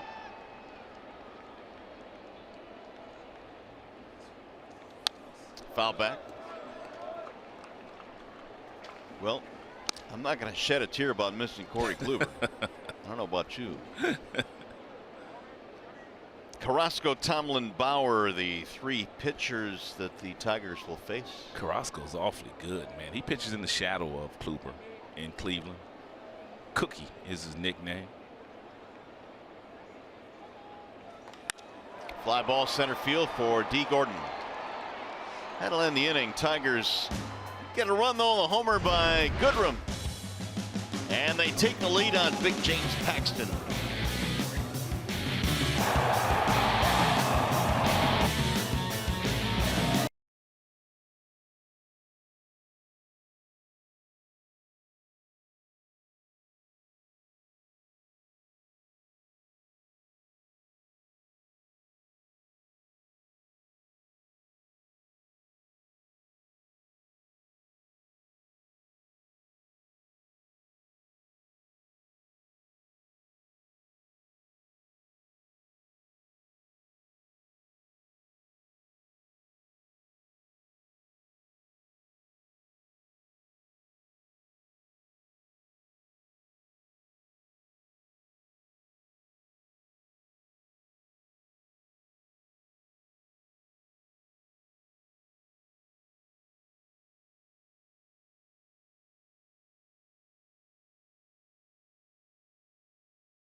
Mom, Lisa, happy Mother's Day. You know, wish you could be up here right now, but just want to say thank you for everything you've done for me and Austin and Kelsey. So we love you and happy Mother's Day. Michael Fulmer with his Mother's Day wishes. And a happy Mom's Day to all tuning in today. It's a ball outside to Mike Zunino. We're in the 6th inning. Tigers lead at 3-2.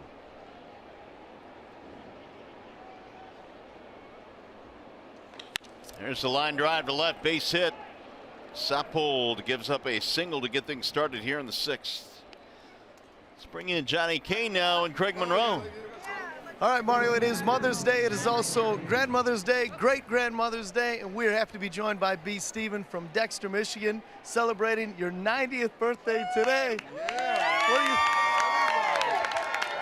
Who did you bring with you today, B?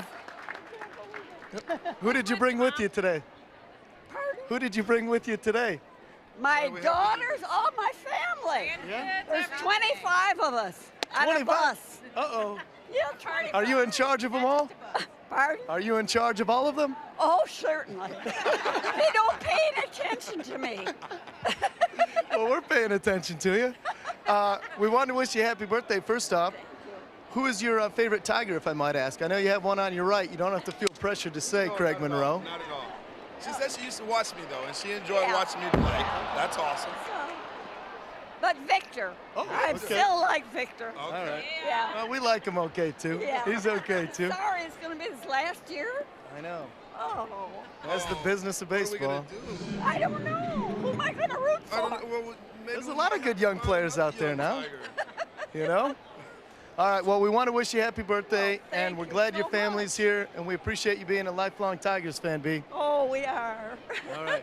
Okay. Give her a hug, Simo. All right, guys, back upstairs. 90 years old. Congratulations, B. Said Victor's her favorite player. Nice. Here's the top of the lineup now. D. Gordon stepping in, 1 on, 1 out. That'll miss inside. 1 ball, no strikes on Gordon. Single to not get a run in the 4th inning.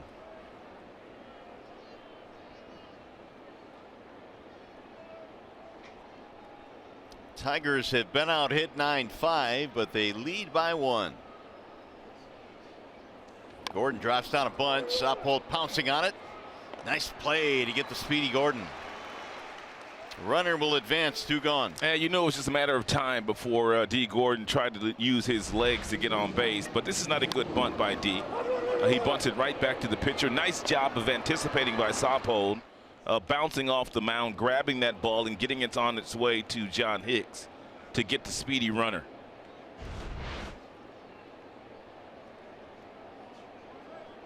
Two outs now. The tying run, Heredia, is at second base. Here's Gene Segura. 1 for 3, single and a steal for Segura. Strike 1. Sappold came on in the 5th inning. He walked the first batter he faced. That loaded the bases, but then he got a double play ball. And that ended the inning.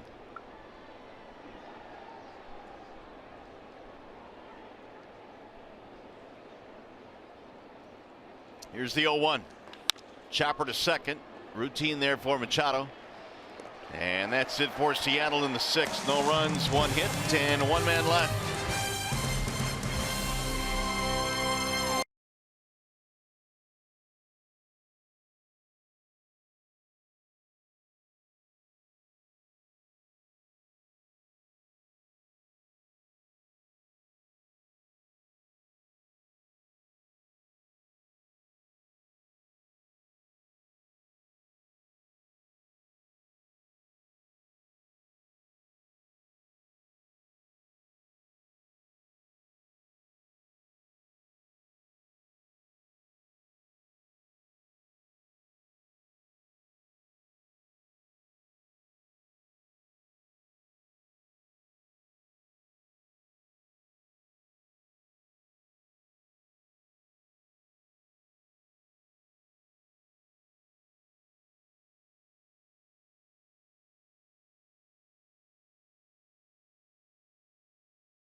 Her chicken and cheese quesadillas are probably my favorite. All growing up, if I was ever hungry, she'd make me some of those, and it would quench my hunger. So I love her chicken and cheese quesadillas.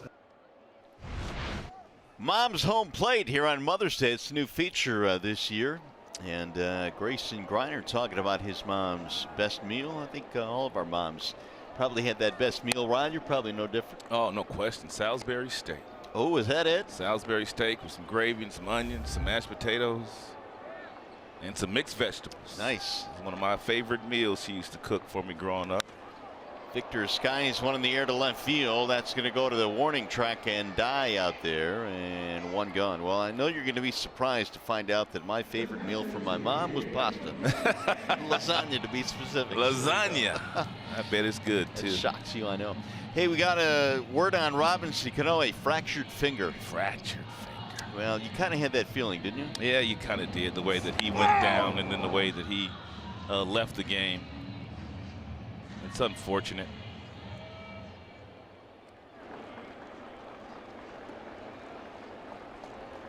Cano had to leave. That happened earlier in the game in the third when he was hit by the pitch. Here's McCann. James looks at ball one. There's no way that you replace a player like Robinson Cano, a guy that's going to the Hall of Fame. But what they have to do is they have to, you know, kind of adopt the theory that Ron Gardner has had to adopt the last week or so. That's just simply the next man up. Tigers have a lot of injuries right now. Part of the game. Every single team eventually will deal with it at some point. Some more than others.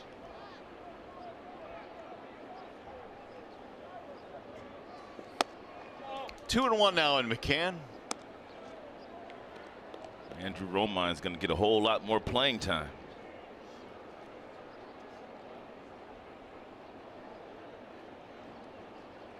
Here's the 2-1. That's where guys like Romine come in handy. Now, certainly he's not going to be able to replace the production of Robinson Cano. No. But to be able to plug in a guy that is very capable to handle a position for a while. And is going to give you some quality at bat. Sure. Here's the 2-2. Just off the plate, 3-2.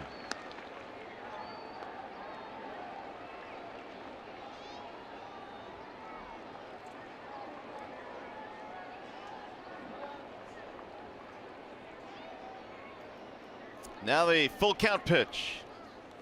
Fouled away. McCann stays alive. He threw McCann a 3-2 slider. And he throws his fastball about 80 to 90% of the time in 3-2 counts. There's Cano all wrapped up. That right hand, the fractured finger for Cano will put him on the shelf.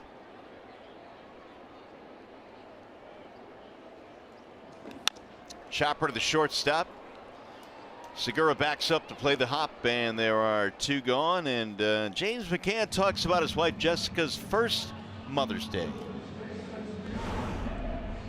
It's a special time, especially you know, seeing the excitement for my wife, you know, being her first Mother's Day, and you know, just reflecting back on what the last 6 months have been like, you know, with the birth of the boys, and then you know, the time in the hospital, and now with them home and them growing. It's a special time. Here's John Hicks. Well, a special day for Jessica, to be sure. They welcome twin boys.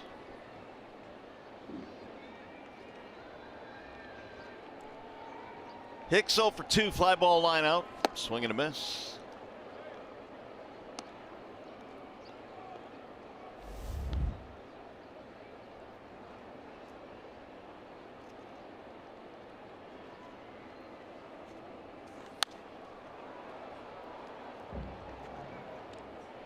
There's action on the Tigers bullpen. That would be Buck Farmer. Boy, Buck pitched in both games yesterday.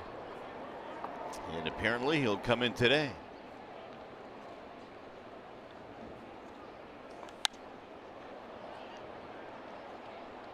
And Zunino wanted that fastball up. And to John Hicks, he didn't get it quite as high as the catcher wanted it. Paxton now with his 100th pitch, and it's rolled into left field, a base hit. 2-out single. Chase and Bradford warming up in their bullpen. It's a nice job there by John Hicks. Last time he was up, he had an absolute bullet right at the short third baseman, Seager. That's a play right there where if there would have had been a runner on second base, he probably would have dove for that ball just to make sure it doesn't get into the outfield, to make sure the runner would have scored. But diving for that ball and making the play, he would have never been able to throw out John Hicks. So he just stayed on his feet, and that ball trickled off his glove. Chance out for Jones. And Jacoby looks at ball one.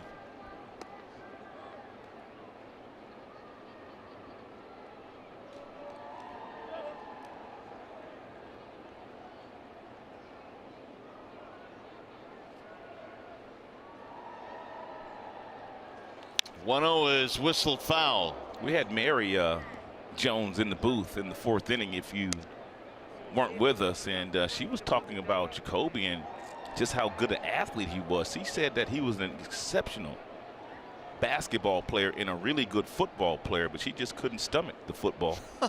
Not sure any mom out there can stomach the football. Here's the 1-1. And you watch Jacoby play, and you see other sports and his athleticism on the baseball field.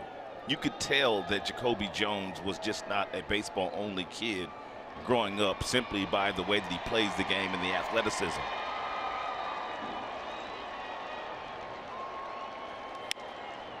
Popped up. Shallow center field. It's going to be Romine to haul it inside, retired. Well, one mother had to travel a long way to see her son today. Johnny Kane has more on that next.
Impact. You know, she's run me to practices and that all through my young career, and you know, I'm just thankful that she's here now, and I get to spend the first Mother's Day with her for the last 8 years. So this is going to be special, and hopefully I can take her out for dinner.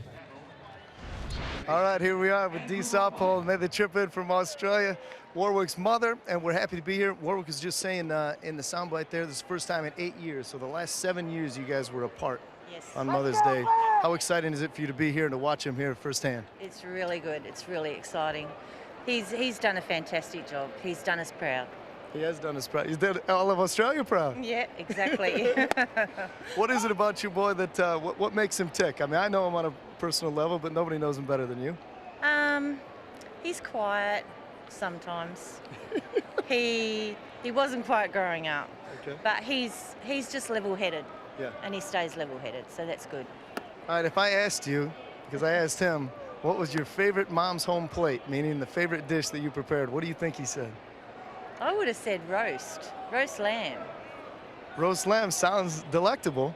That was not what he had said. And after this pitch, we're going to show you what he said here. Well, I guess we're going to wait till after the batter, so that's some suspense here. But I'll tell you, well, that must mean that you've got a couple of pretty good dishes, which is a positive thing. Yes, I'm a good cook. Okay. He's not bad either. Okay. He's a pretty good cook. All right. So are you going to be cooking for him after tonight, or are you guys going to go someplace? Oh, God, no. He's taking me out. He's got to spoil me. Okay. What do you think of being here in Detroit and just, a day like today, Mother's Day, all these fans that are out? Oh, it's great. I love coming to Detroit. I was here last year for the end of the season, and I spent the end of the season, flew home with him. And the ushers, from the ushers to everybody here, they're just wonderful, and especially the girls. Oh, they're terrific. They're terrific. I saw you were trying to blend in when I was trying to find you. I was trying to hide. I mean, you're pretty good at this whole TV thing. I don't know why you'd be hiding from it. Foxtel got me last when Warwick made his debut in Baltimore. Yeah, I remember that. And that was when I just flew in, so I was looking pretty ordinary. All right. Well, I mean, you look exceptional today, I will say. When you think about all the time and the effort that Warwick has put into it, how satisfying is it to see, watch him through the minor leagues, but then to be able to have some staying power up here at the major league level? It's brilliant. He deserves everything he does. He's worked really, really hard. He comes home on the off season, helps the boys out at the Perth Heat, helps his local club South Perth, and he really gives 100% back. So, he deserves to be up here. But, I know that today, inning in 2/3 of scoreless baseball, and I think he's lowered his ERA, his lowest ERA among all the relievers. That's got to make Mom proud. Oh, it's making me very proud. He put some hairy moments there, though. It scares me. That's all part of the drill as a big league reliever. Yep. Well, I know you weren't. Were you here yesterday or no? Yes, I was. Okay. Yep. All right. But I missed his innings. All right. We're going to listen and see what that favorite mom's home plate was. Hang on. She makes a really good chicken pasta bake. That'd probably be the top of the list for me. So yeah, the chicken pasta bake is definitely top notch. Good for you. Yeah, I wouldn't say good for you. A lot of carbs, but apart from that, it tastes great though. That's all that matters. All right, the chicken pasta bake. Yeah, I make that for my kids, but I don't eat it. Okay. He said it might have too many calories. No, I just don't like it. Okay, all right. They love it, All but right. I don't like it. All right, well, we appreciate you spending a few minutes with us. Happy Mother's Day, Dee. Thank you very much. All right, guys, back upstairs. All right, Johnny, thanks. Well, that is a long flight to come see your boy. Yes, it is a long flight. But well worth it. Nelson Cruz, the batter here with one out in the 7th, and he waves and misses.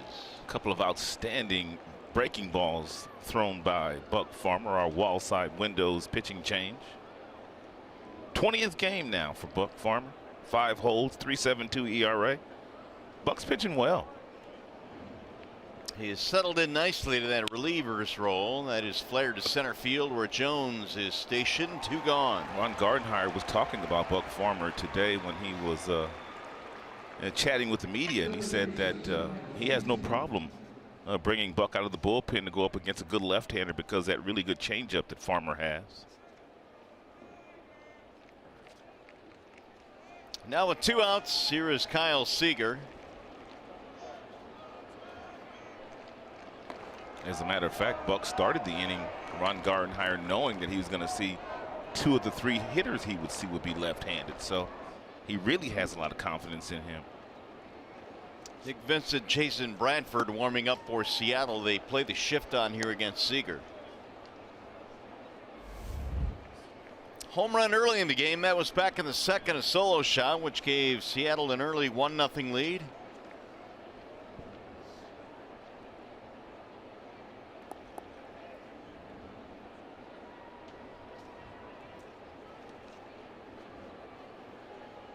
Here's the 0-1.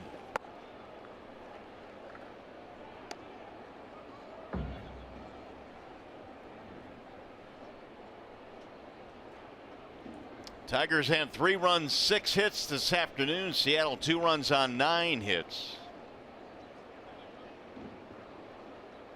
Seager's home run was his 7th of the year.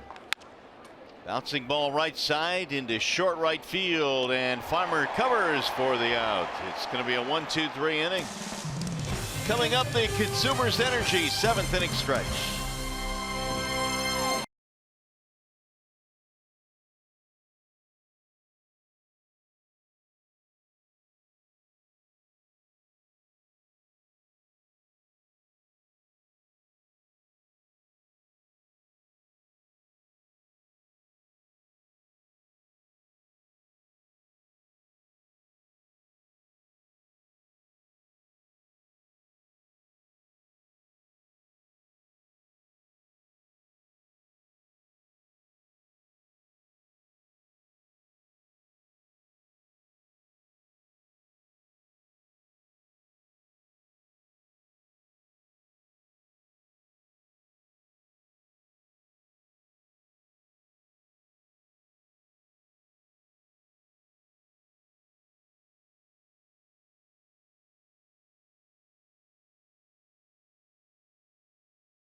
Detroit is brought to you by Comerica Bank. Raise your expectation of what a bank can be. Come to Comerica, your Metro Detroit Chevy dealer. Visit ChevyDetroit.com. See why Chevy drives the Motor City.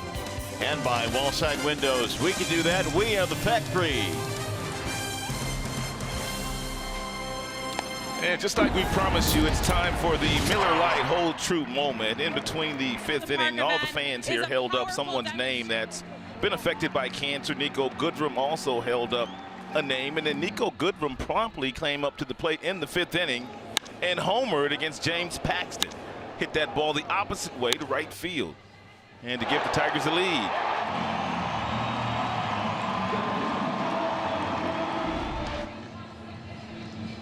So Goodrum will get it started here in the bottom of the 7th inning. 3-2, Tigers have the lead. Anybody take Nico and pick the stick today? I'm not sure. Well, why don't we take a look? I don't think so. Here's our Ram pick the stick update.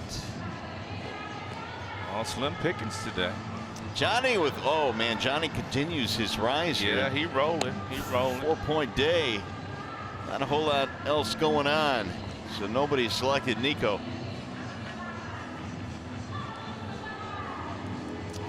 Goodrum, Iglesias, Machado facing the new right-hander Chasen Bradford in a Wallside Windows pitching change.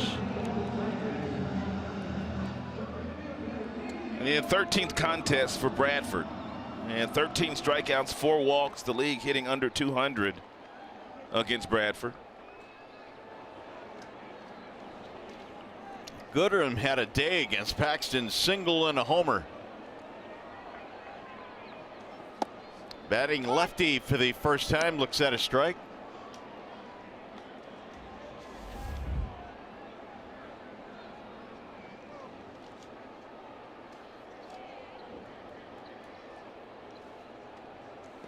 Swing and a miss.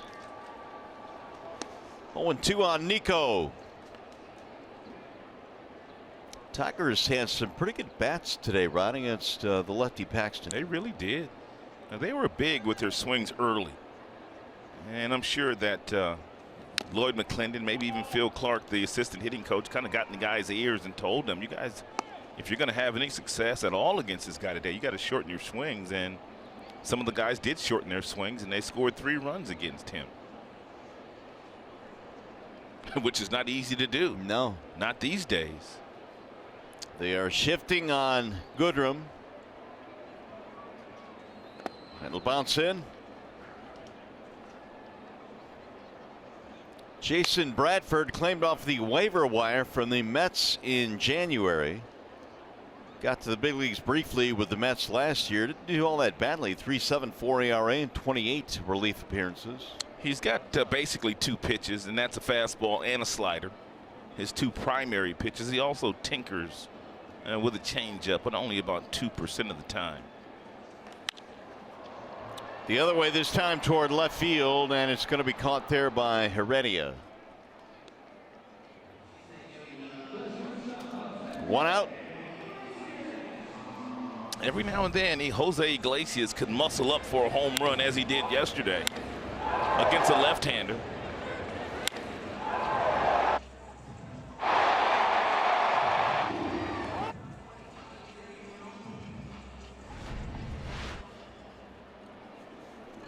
So Iglesias now with a pop and a strikeout will stand in with 1 out. That home run is 2nd of the year. And a bender drops in for a strike.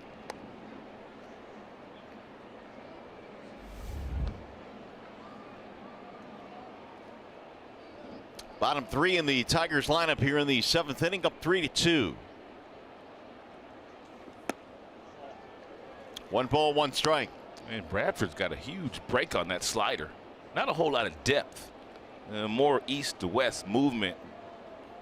And with that sidearm angle that he throws from, not quite sidearm, but low 3/4. Oh, hit him. Iggy took it on the back.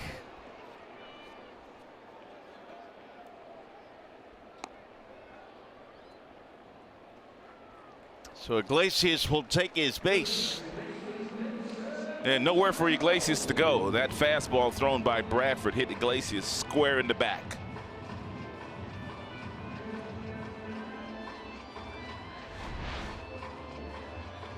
But all you could do is exactly what Iglesias did, just kind of turn that left shoulder toward the catcher to make sure that that ball doesn't hit you in any other area. Your hands.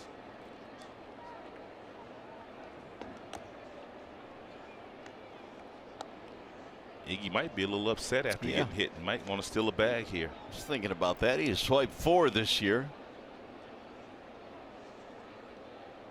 Playing a pull on Machado. Runner goes. Fouled away. He wanted that bag bad, too. Diving into second base. He wanted it bad. A lot of times when you hit guys, they get mad. Guys that can run, man, they'll steal second, they'll steal third.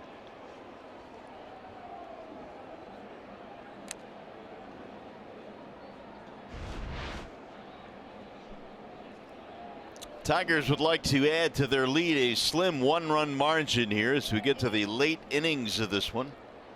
Iglesias only stole 7 bases all of last year, so he's going to fly by that this season. Slow roller toward third, going to be a tough play. Seager throws him out. It looked like Seager, as he was approaching that baseball, he was trying to decide, am I going to barehand this ball or am I going to use the glove? He eventually decided to use the glove, but he took very little time transferring the ball to the throwing hand and flipping it across the diamond to get Dixon Machado. That's a fine play by Seager.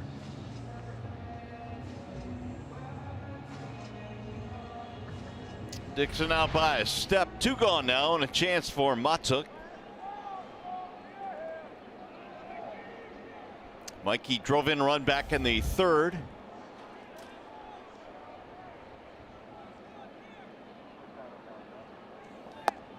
Again, that breaking ball. 1 ball, no strikes. Paxton went 6 in the ball game before departing. Tigers got it for 3 runs on 6 hits. That's in there. 1-1.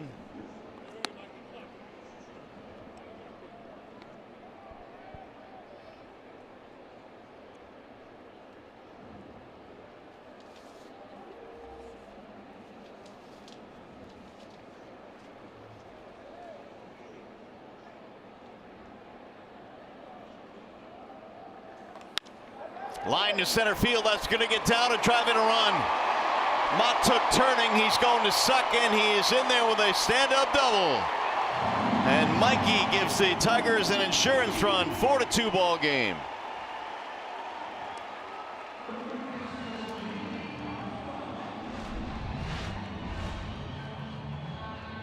And Mikey got himself a little breaking ball at 85 that was right over the heart of the plate. Didn't try to do too much with it. Able to split the right fielder and the center fielder. Iglesias able to score without a play. Clutch knock for Mikey. 2 out clutch knock. 2 RBI day.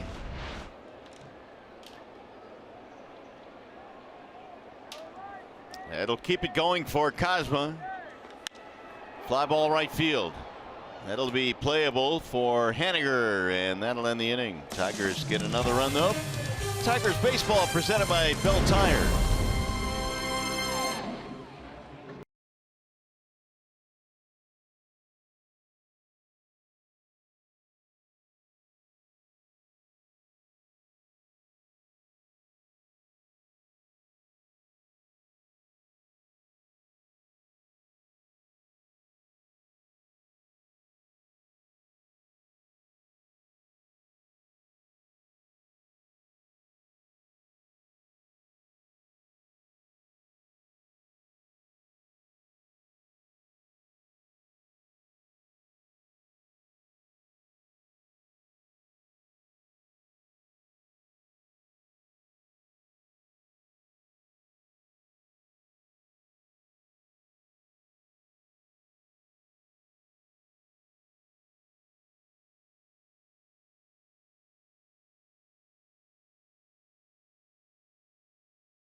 Yo sé que estás por allá en Puerto Rico, así que feliz Día de la Madre y te amo. Joe Jimenez with his Mother's Day wish to his mom back in Puerto Rico. Happy Mother's Day to all of our Tiger moms tuning in here this afternoon. Tigers have a 4-2 lead, and now Jimenez in a wall-side windows pitching change. Well, you know, Mom is proud of Joe. And he is the Tigers' setup man. He usually gets the 8th inning, and he did that yesterday. And Ron Gardenhire was really impressed, and we were impressed with the job that he did yesterday. He got out Segura, Cano, and Cruz in the 8th inning of that first game of the doubleheader yesterday. Tigers went on to win that game. Tigers have leaned on the young right-handing arm of Mr. Jimenez, who goes to work here in the 8th.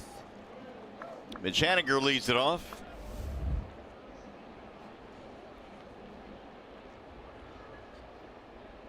Haniger, Healy, and Zunino.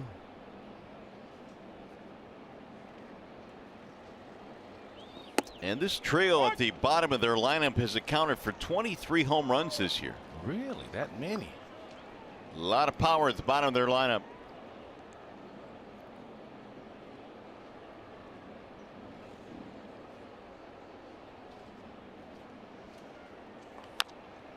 Left side of the infield, nice high hop there for Kozma. Haniger is gone, 1 away.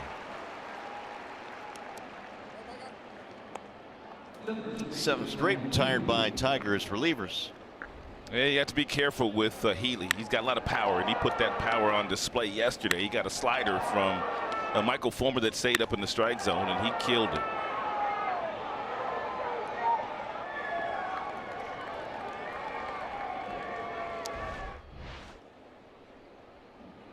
Jimenez, by the way, in his 22nd appearance here today, that is the most in the American League. Ooh. Daniel Stump right behind him, his bullpen mate at 21. Yeah, no manager really ever wants to see his guys, his relievers, leading the league in games pitched.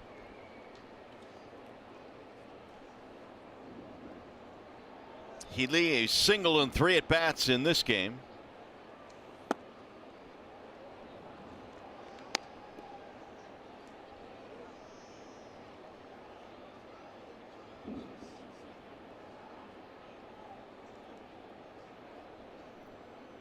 Seattle has stranded 9 in this game. They've had their opportunities. That's in there for a strike, 2-1. Yeah, Blaine Hardy did a pretty nice job, even though he gave up 8 hits. He gave up 2 runs. He was able to maneuver his way through the 8 hits, the 1-hit batter, and a base on balls. He got tough when runners were in scoring position.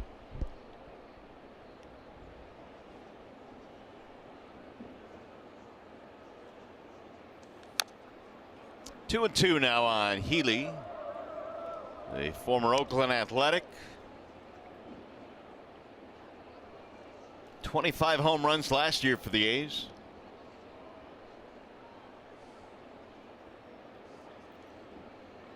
Healy came in with 6 home runs in his last 13 games.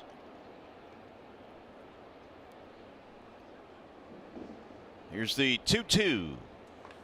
Line drive to left, base hit. Spun one up there, and Healy was waiting for it. Bangs a single to left. Sometimes when you hang a breaking ball like that one, it's not all bad just to give up a single, especially to a guy like Healy that has that tremendous power. And that is an even 10 hits now for Seattle.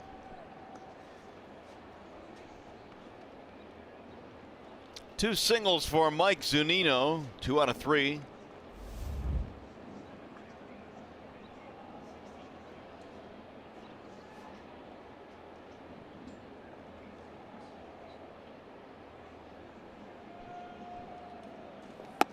Ball 1.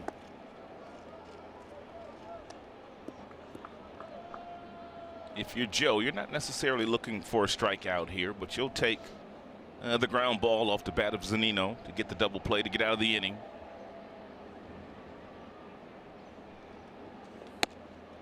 Got to work down in the strike zone, though, if you're going to get that ground ball. Ben Gamble waiting on deck. He'll be next unless Joe gets that double play.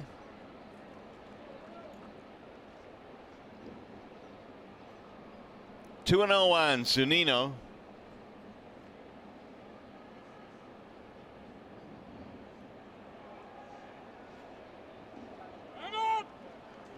Late time given to the Seattle catcher. Seen that a few times in this series. And each time the starting pitcher wisely just delivers the pitch. That's what I think most pitching coaches instruct their pitchers to do. Instead of trying to stop and run the risk of hurting yourself, just go ahead and let it go. That is a well-located fastball at 95 on the black. Really an unhittable pitch. Great location. Whoa. See if he can do it again. That'll get you a ground ball right there. That would look lovely right now. Here's the 2-1. 2 and 2. Same spot. Nice job of the glove work there by James McCann as well. Ever so slightly pulling that one back to the corner. Nick Vincent is lurking in the Seattle pen. He'll be next.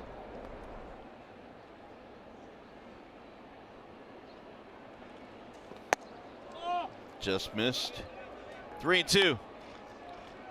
Another mid-90s fastball from Jimenez. I don't think Scott Service will start Healy on the 3-2 pitch. If he does, it'll be a strike him out, throw him out.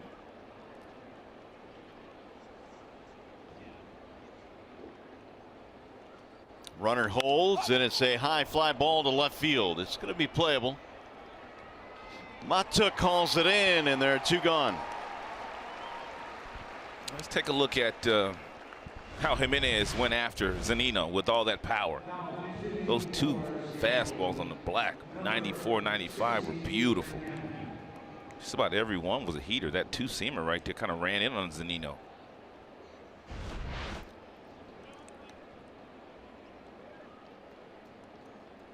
Ben Gamble will pinch hit now for Guillermo Heredia.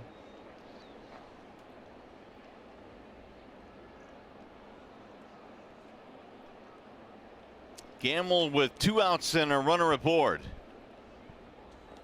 Ball 1.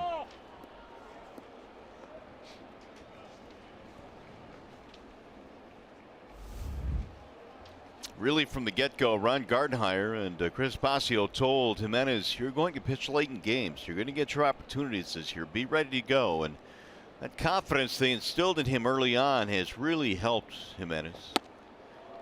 He really didn't perform all that well at the major league level last year, Rod, but that little show of confidence there I think has done wonders. Well, Joe deserves all the credit in the world because he spent basically the entire winter in Lakeland, Florida, the home of the Tigers spring training facility, and he worked on getting himself in great shape, which he did. And he also started his throwing program a lot earlier than in recent years. He was on the same throwing program as Michael Fulmer when he was down in Lakeland, and it's worked well for Michael. And it's working very well for Jimenez.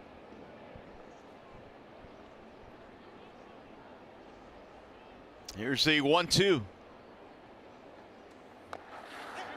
And that hit him. So another hit batter in this game. That'll put 2 men on now for Seattle.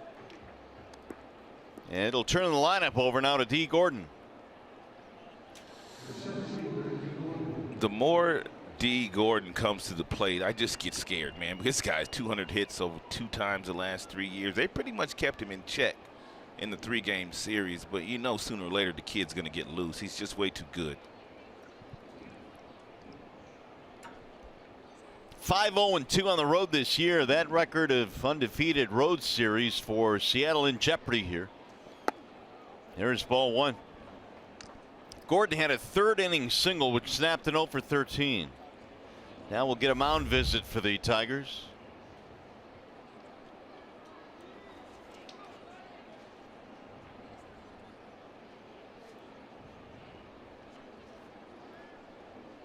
Hey, by the way, you can watch every out-of-market regular season game live or on demand at home, in the office, or on the go with MLB.tv. Your subscription includes MLB at Bat Premium, allowing you to watch baseball on your favorite supported devices. Visit MLB.tv for details. The 1-0. Gordon sends a ground ball up to the right side. Hicks has it, and Jimenez can't hold on to it. Everybody is safe. The bases will be loaded.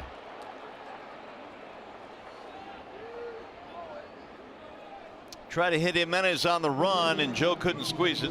Yeah, they'll probably rule that in air. Joe was able to get over there, and the ball just hit him right in the glove and dropped. He was trying to catch that ball and look to see where the base was at the same time, and you add in the fact that D. Gordon is running down that line. So all of that you factor into that miscue right there. It is Jimenez that is charged with the error. So they're loaded up now, and the Mariners are a base hit away from tying it up. Here's Gene Segura. Strike 1. He's been able to locate that fastball at the knees on the black outside with regularity. That one was 97. As the weather starts to warm up just a little bit, that fastball of Joe Jimenez is coming back. That upper 90s fastball we heard so much about. Is that a changeup? What a pitch. 0-2 now on Segura. What a pitch. Sure was. Wow.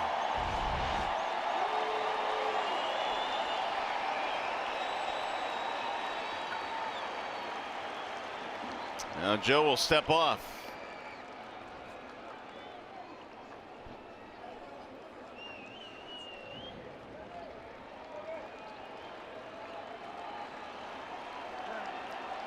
Here's the 0-2. Hard hit ball off the glove of Iglesias. This might tie the game. Jones charging. 2 runs will score. A single for Segura, and we are tied at 4. That play at first base is huge right now. I mean, huge. He came back with another changeup at the bottom of the strike zone, and this ball was whistled right at Jose Iglesias. Iglesias took 2 steps and he dove, and the ball trickled off his glove into center field. He was ahead 0-2, and Joe upset. 4-4 ball game now, and that'll bring up Romine with runners at first and third.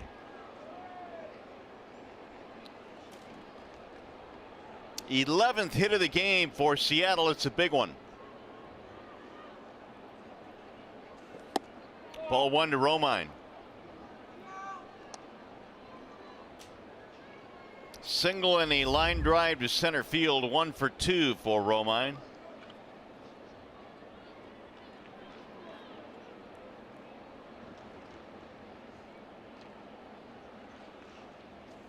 Swing and a miss. 1-1. Well, that play not only at first base set up the 2 runs to tie the game, but now it's tacking on some pitches here for Jimenez, who's up to 25.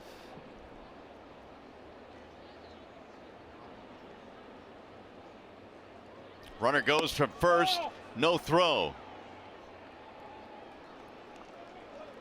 Segura with a stolen base. And Tigers basically giving this base to Segura. No one went to cover the bag. This is second steal of the game. They gave him a steal, huh? Here's the 2-1 pitch.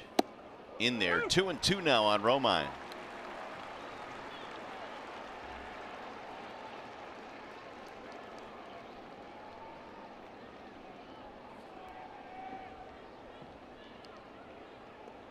Two-run eighth has tied the ball game up for Seattle.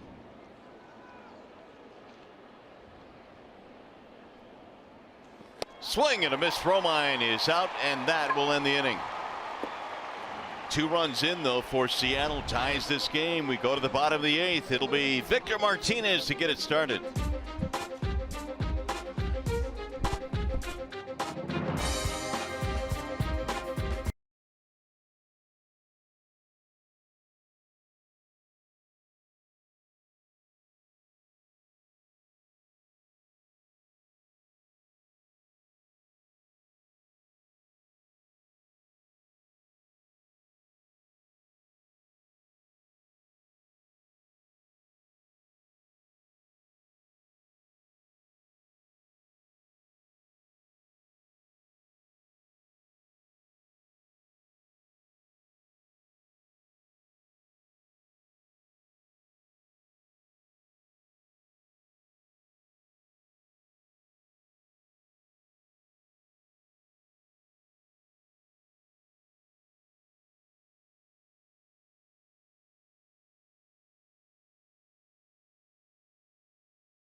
Four is our score. Blaine Hardy allowed 2 earned runs in 4 1/3 today. Nico Goodrum with a big game. Goodrum with a solo homer and a single. And Robinson Cano, fractured finger, left the ball game.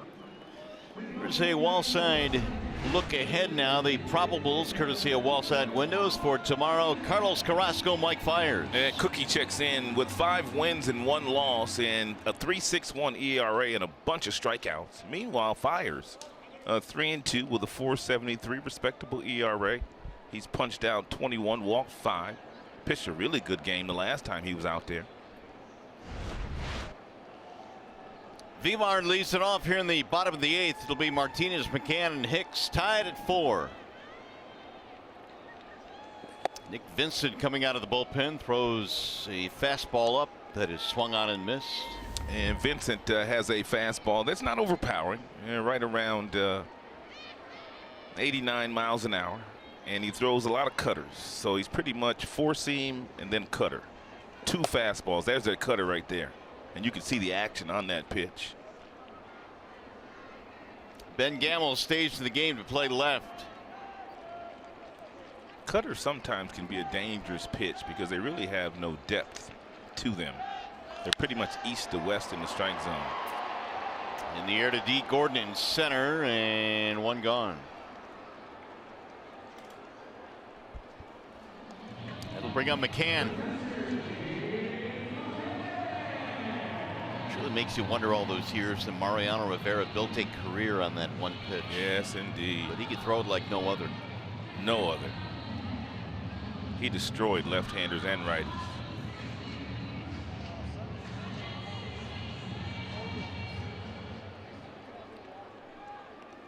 McCann in search of his first hit. He's 0 for 3.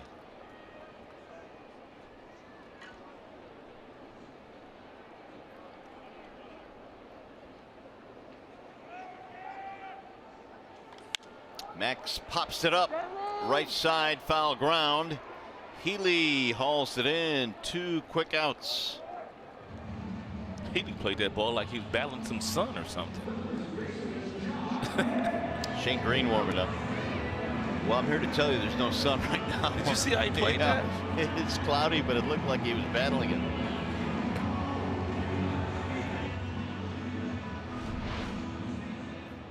He's calling it.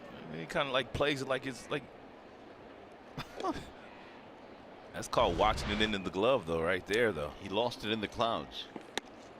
See, ball high to Hicks. Single and 3 at bats for John Hicks.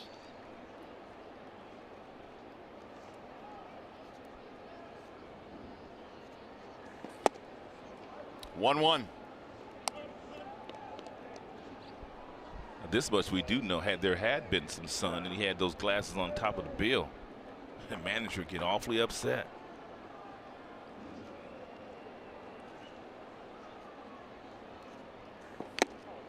Ever see a guy lose a ball with his sunglasses on his cap? Oh, yeah. Lose it in the sun? Oh, yeah. It's happened. You almost never want to go back to the dugout when that It's happens. happened, yeah. Here's the 1-2. Hicks pops it up. Shallow center field. Gordon coming in. That'll end the inning. Tigers go quickly in the 8th. We go to the 9th for Shane Green.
Call Sam update. Well, the game took a dramatic turn in the top of the 8th. Joe Jimenez struggling. Mariners get to him. Hit a man, would end up loading the bases after failing to field this flip from John Hicks. That proved costly because the Mariners, on an 0-2 pitch to Gene Segura, would knock in 2 more runs to tie the game, Simo. And here we go. Headed to the 9th, tied up at 4. Well, Mick Jimenez has earned that 8th spot. He's earned getting the baseball at the back end of the game. And unfortunately today, it just didn't work out. If they make that play there, we get out of it unscathed. But listen, there's still some fight left in this team. They continue to battle. I'm looking for a great finish in the ninth. All right, Shane Green trying to get to the top of the ninth. They give the Tigers a last chance here in the bottom half of the inning. Some notable players hit by and hurt by pitches in this series. We'll see if there might be some carry over to that next week in Seattle. We'll take a closer look at that coming up after the game on Tigers Live. Mario, Rod? All right, guys, as you can see, the numbers in save situations are much different for Shane Green in non-save situations. And Green did pick up a save yesterday, his 4th in the first game of the doubleheader. Cruz, Seager, and Haniger here in the 9th inning for Seattle. 1 ball, 1 strike on Nelson Cruz. So he has to go right through the heart of the Seattle Mariners lineup. Shane Green has a fastball that can touch 96. He throws lots of sliders when not throwing that fastball, and an occasional cutter. So pretty much all hard stuff these days for Shane Green, pitching late out of the Tigers bullpen, where he was a starter a couple of years ago. He had all 4 pitches.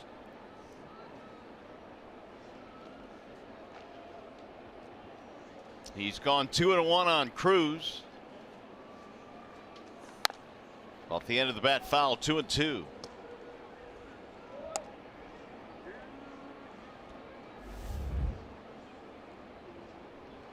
Eight saves for Shane, non-save situation here.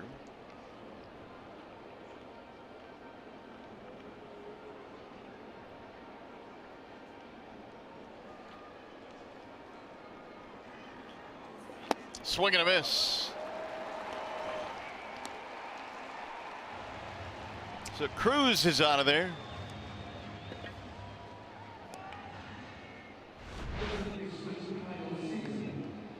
Oh, big breaking ball there. That one stayed up on the inner half. Tied up Cruz. That'll bring up Seager. 11 hits for Seattle, 11 men left on base as well in this game.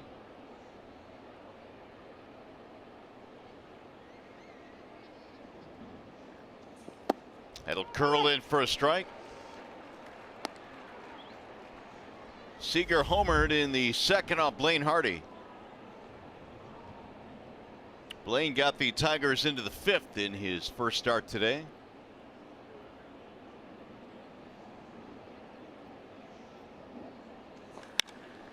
Drilled toward left field. That ball is hit well going to the track, but it's going to die out there in the glove of Matuk. 2 gone. And Tigers are going to have to figure out who is going to start the final game of the homestand on Wednesday against Cleveland. They don't have a starter for that day as of yet. At least they haven't told us who it's going to be. Ron Gardenhire says he has an idea who it's going to be. I don't think Jordan Zimmerman is quite ready to pitch yet. Yeah, and that appears to be the word out of the Tiger clubhouse. Here is Haniger. Strike 1 on Haniger.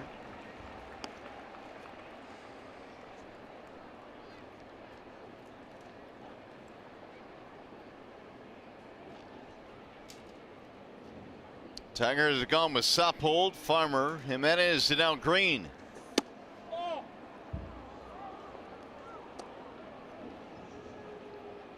If Green gets out of this in maybe 12 pitches, and just say the Tigers don't walk him off in the 9th, you think you're running back out there for one more? Ooh, he might. He's got what, 9 right now. He just might. Good pitch.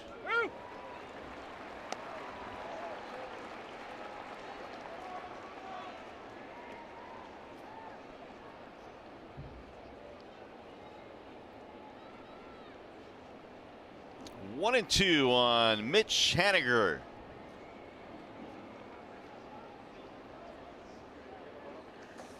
Got him, strike 3. Caught him looking. Shane Green, a 1-2-3 ninth. Jacoby Jones will get it started in the bottom of the 9th and a chance to play hero with Mom in attendance today.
Mom up here in the 4th inning, and she told us this is the way that Jacoby Jones grew up playing the game.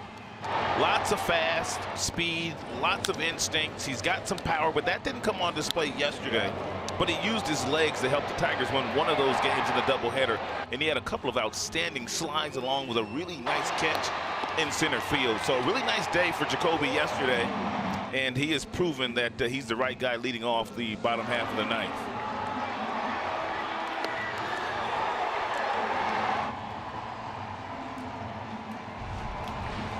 It is a 4-4 game as we go to the bottom of the ninth. Jones will get it started against Juan Nicasio coming out of the bullpen for Seattle. Jacoby today is 0 for 3.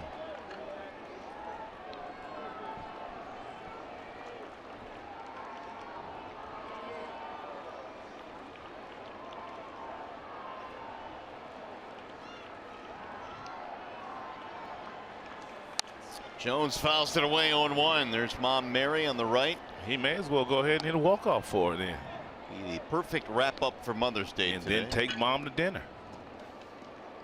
We can all go to dinner. Goodrum will be next. Look at the numbers on Nicasio. Off the plate, 1 ball and 1 strike. And Nicasio's got a good arm.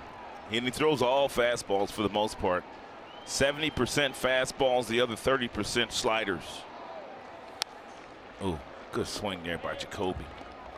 He wants that one back.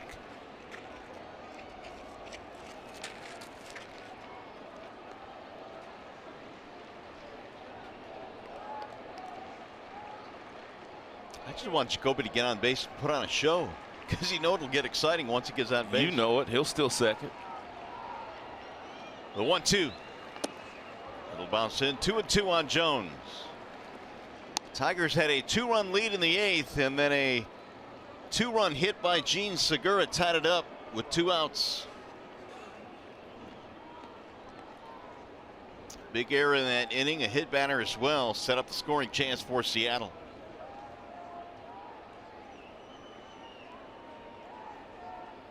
Here's the 2-2.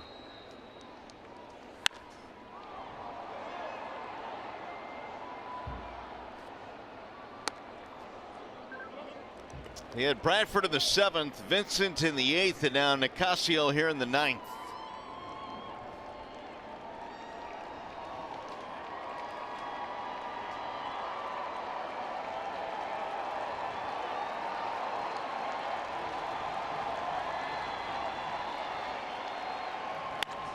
Driven down the left field line, hooking and foul.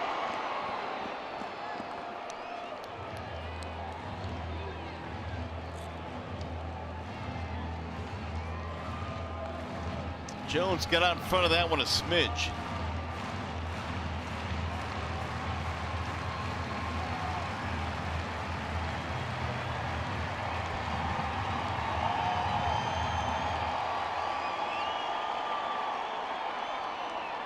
Goodrum and Iglesias to follow here in the 9th inning.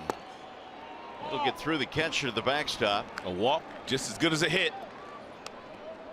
If you're Jacoby in this particular situation, you just can't leave the strike zone. Whatever it takes for you to make sure that you get something that's over the plate to give yourself the best chance of putting the ball in play, you have to do it. You don't want to leave the strike zone here.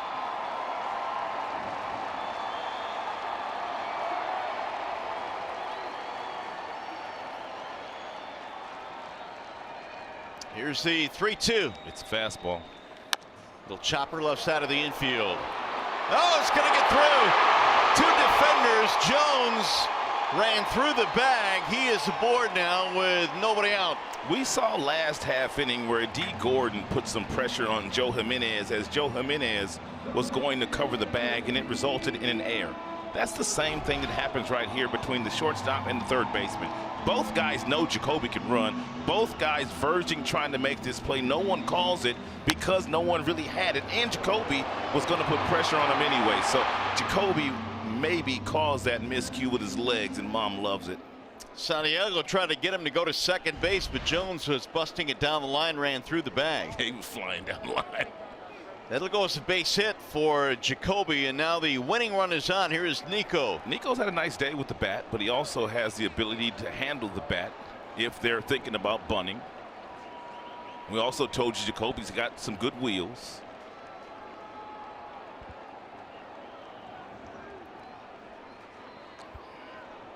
Now Jones representing the winning run with good speed at first. 4 steals and 5 tries this year for Jones. Jacoby has the green light most of the time. There are occasions where Ron Gardenhire will give him the stop sign.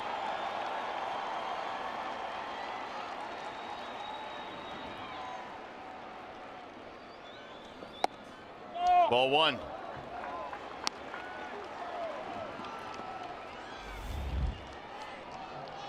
Big day for Nico, singled and homered against Paxton.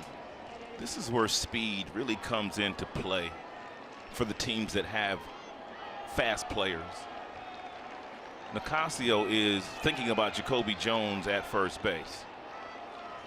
Really thinking about him, and every now and then, because a pitcher is really concentrating on that base runner, they will make a mistake in the strike zone.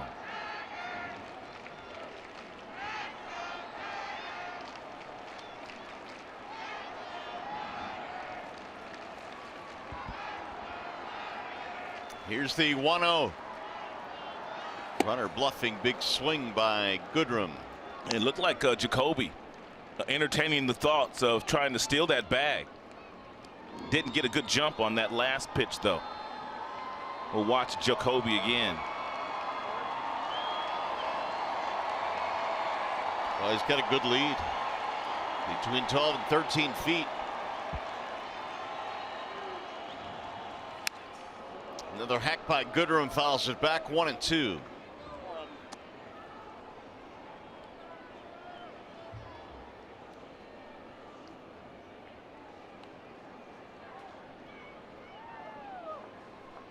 Ron Gardenhire did say before the game that Nicholas Castellanos possibly could pinch hit today, depending on how that left hand responded to treatment during the course of the game today.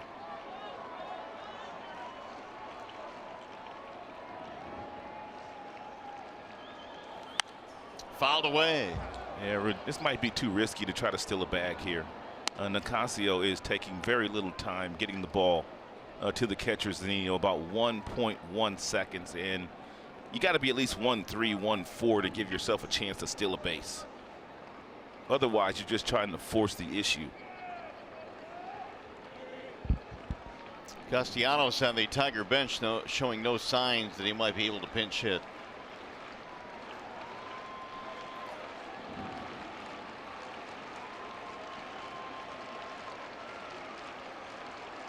There he goes, fouled back. Jones on the run. Nico stays alive, 1-2. Iglesias will be next.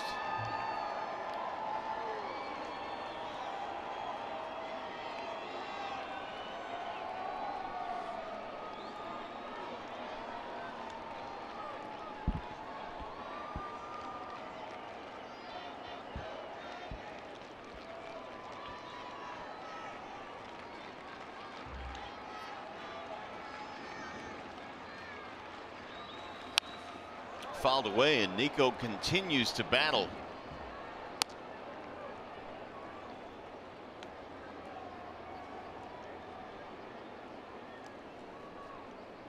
Four runs on 11 hits for Seattle, 4 runs on 8 hits for the Tigers. Seattle, though, has had many more chances. They have stranded 11 men on base in this game. Tigers trying to walk them off here in the bottom of the 9th.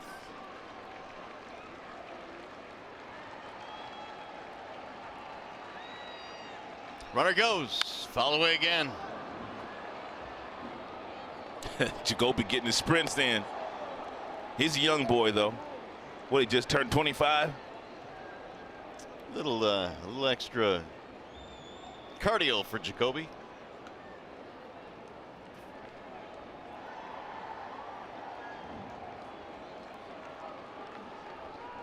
This will be the 8th pitch coming up in this at bat now for Goodrum. Even though Nicasio is very quick at getting that ball to home plate, Jacoby still trying to steal that bag. He's got a huge lead.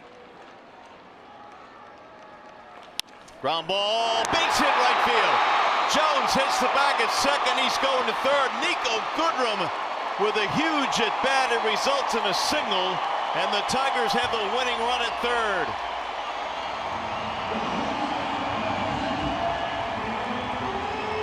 Three-hit day for Nico Goodrum.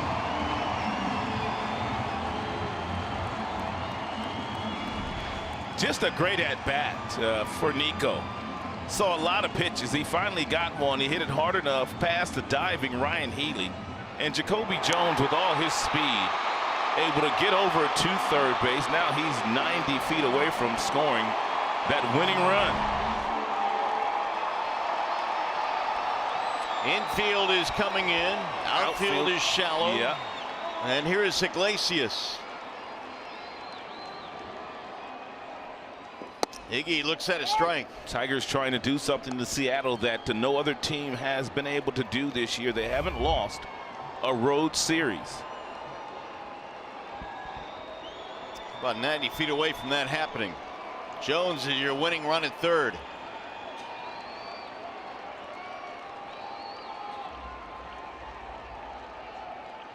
Runner breaks to second with no throw, so Goodrum goes in standing up, and it's 1-1 now on Iglesias.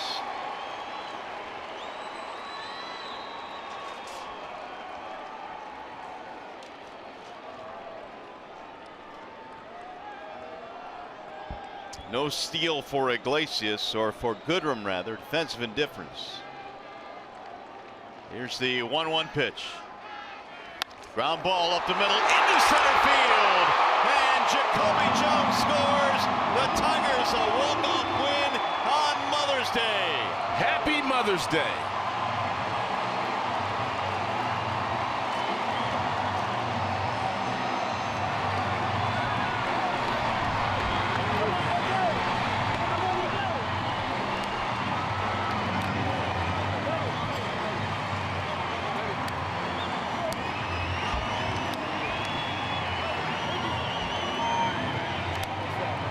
Third career walk-off hit for Jose Iglesias.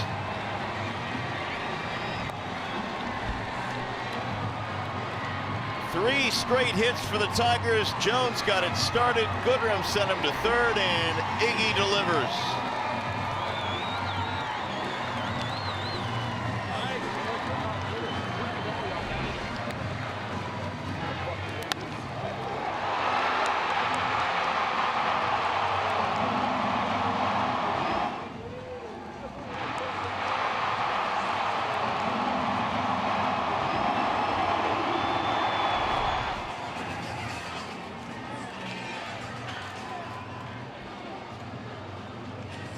Tigers win 2 out of 3 against Seattle. As Jacoby Jones scores the game-winning run here in the bottom of the 9th inning, the game-winning hit for Jose Iglesias. And Johnny Keane standing by with Jacoby Jones. All right, thanks, Mario. Jacoby looked over. He said, "Who, me?" I said, "Yeah, you." Another winning run coming across home plate. What was that feeling like just now? Oh, it's great. Anytime you get a walk-off win, it's fantastic. And I just want to say Happy Mother's Day to all the mothers out there. Yeah. Thanks for the crowd coming out. It was great. All right. I know last time I talked to you down here, your mom was in attendance. She's in attendance again. Where is she? She's actually right there. If she can see her waving right there in the middle. So There's hey, Mary. Hey, Mom, I love you. Happy Mother's Day. Your mom actually came up into the Fox Sports Detroit booth. She might have a future as a broadcaster. Yeah, I know. She was nervous this morning. I was telling her just to relax and be normal and have fun up there. It's all fun and games, but that was a great win for us. All right. I love it. Yeah, he's got it on the eye black too. Here you guys can see. Love you, Mom. Love you, Mom.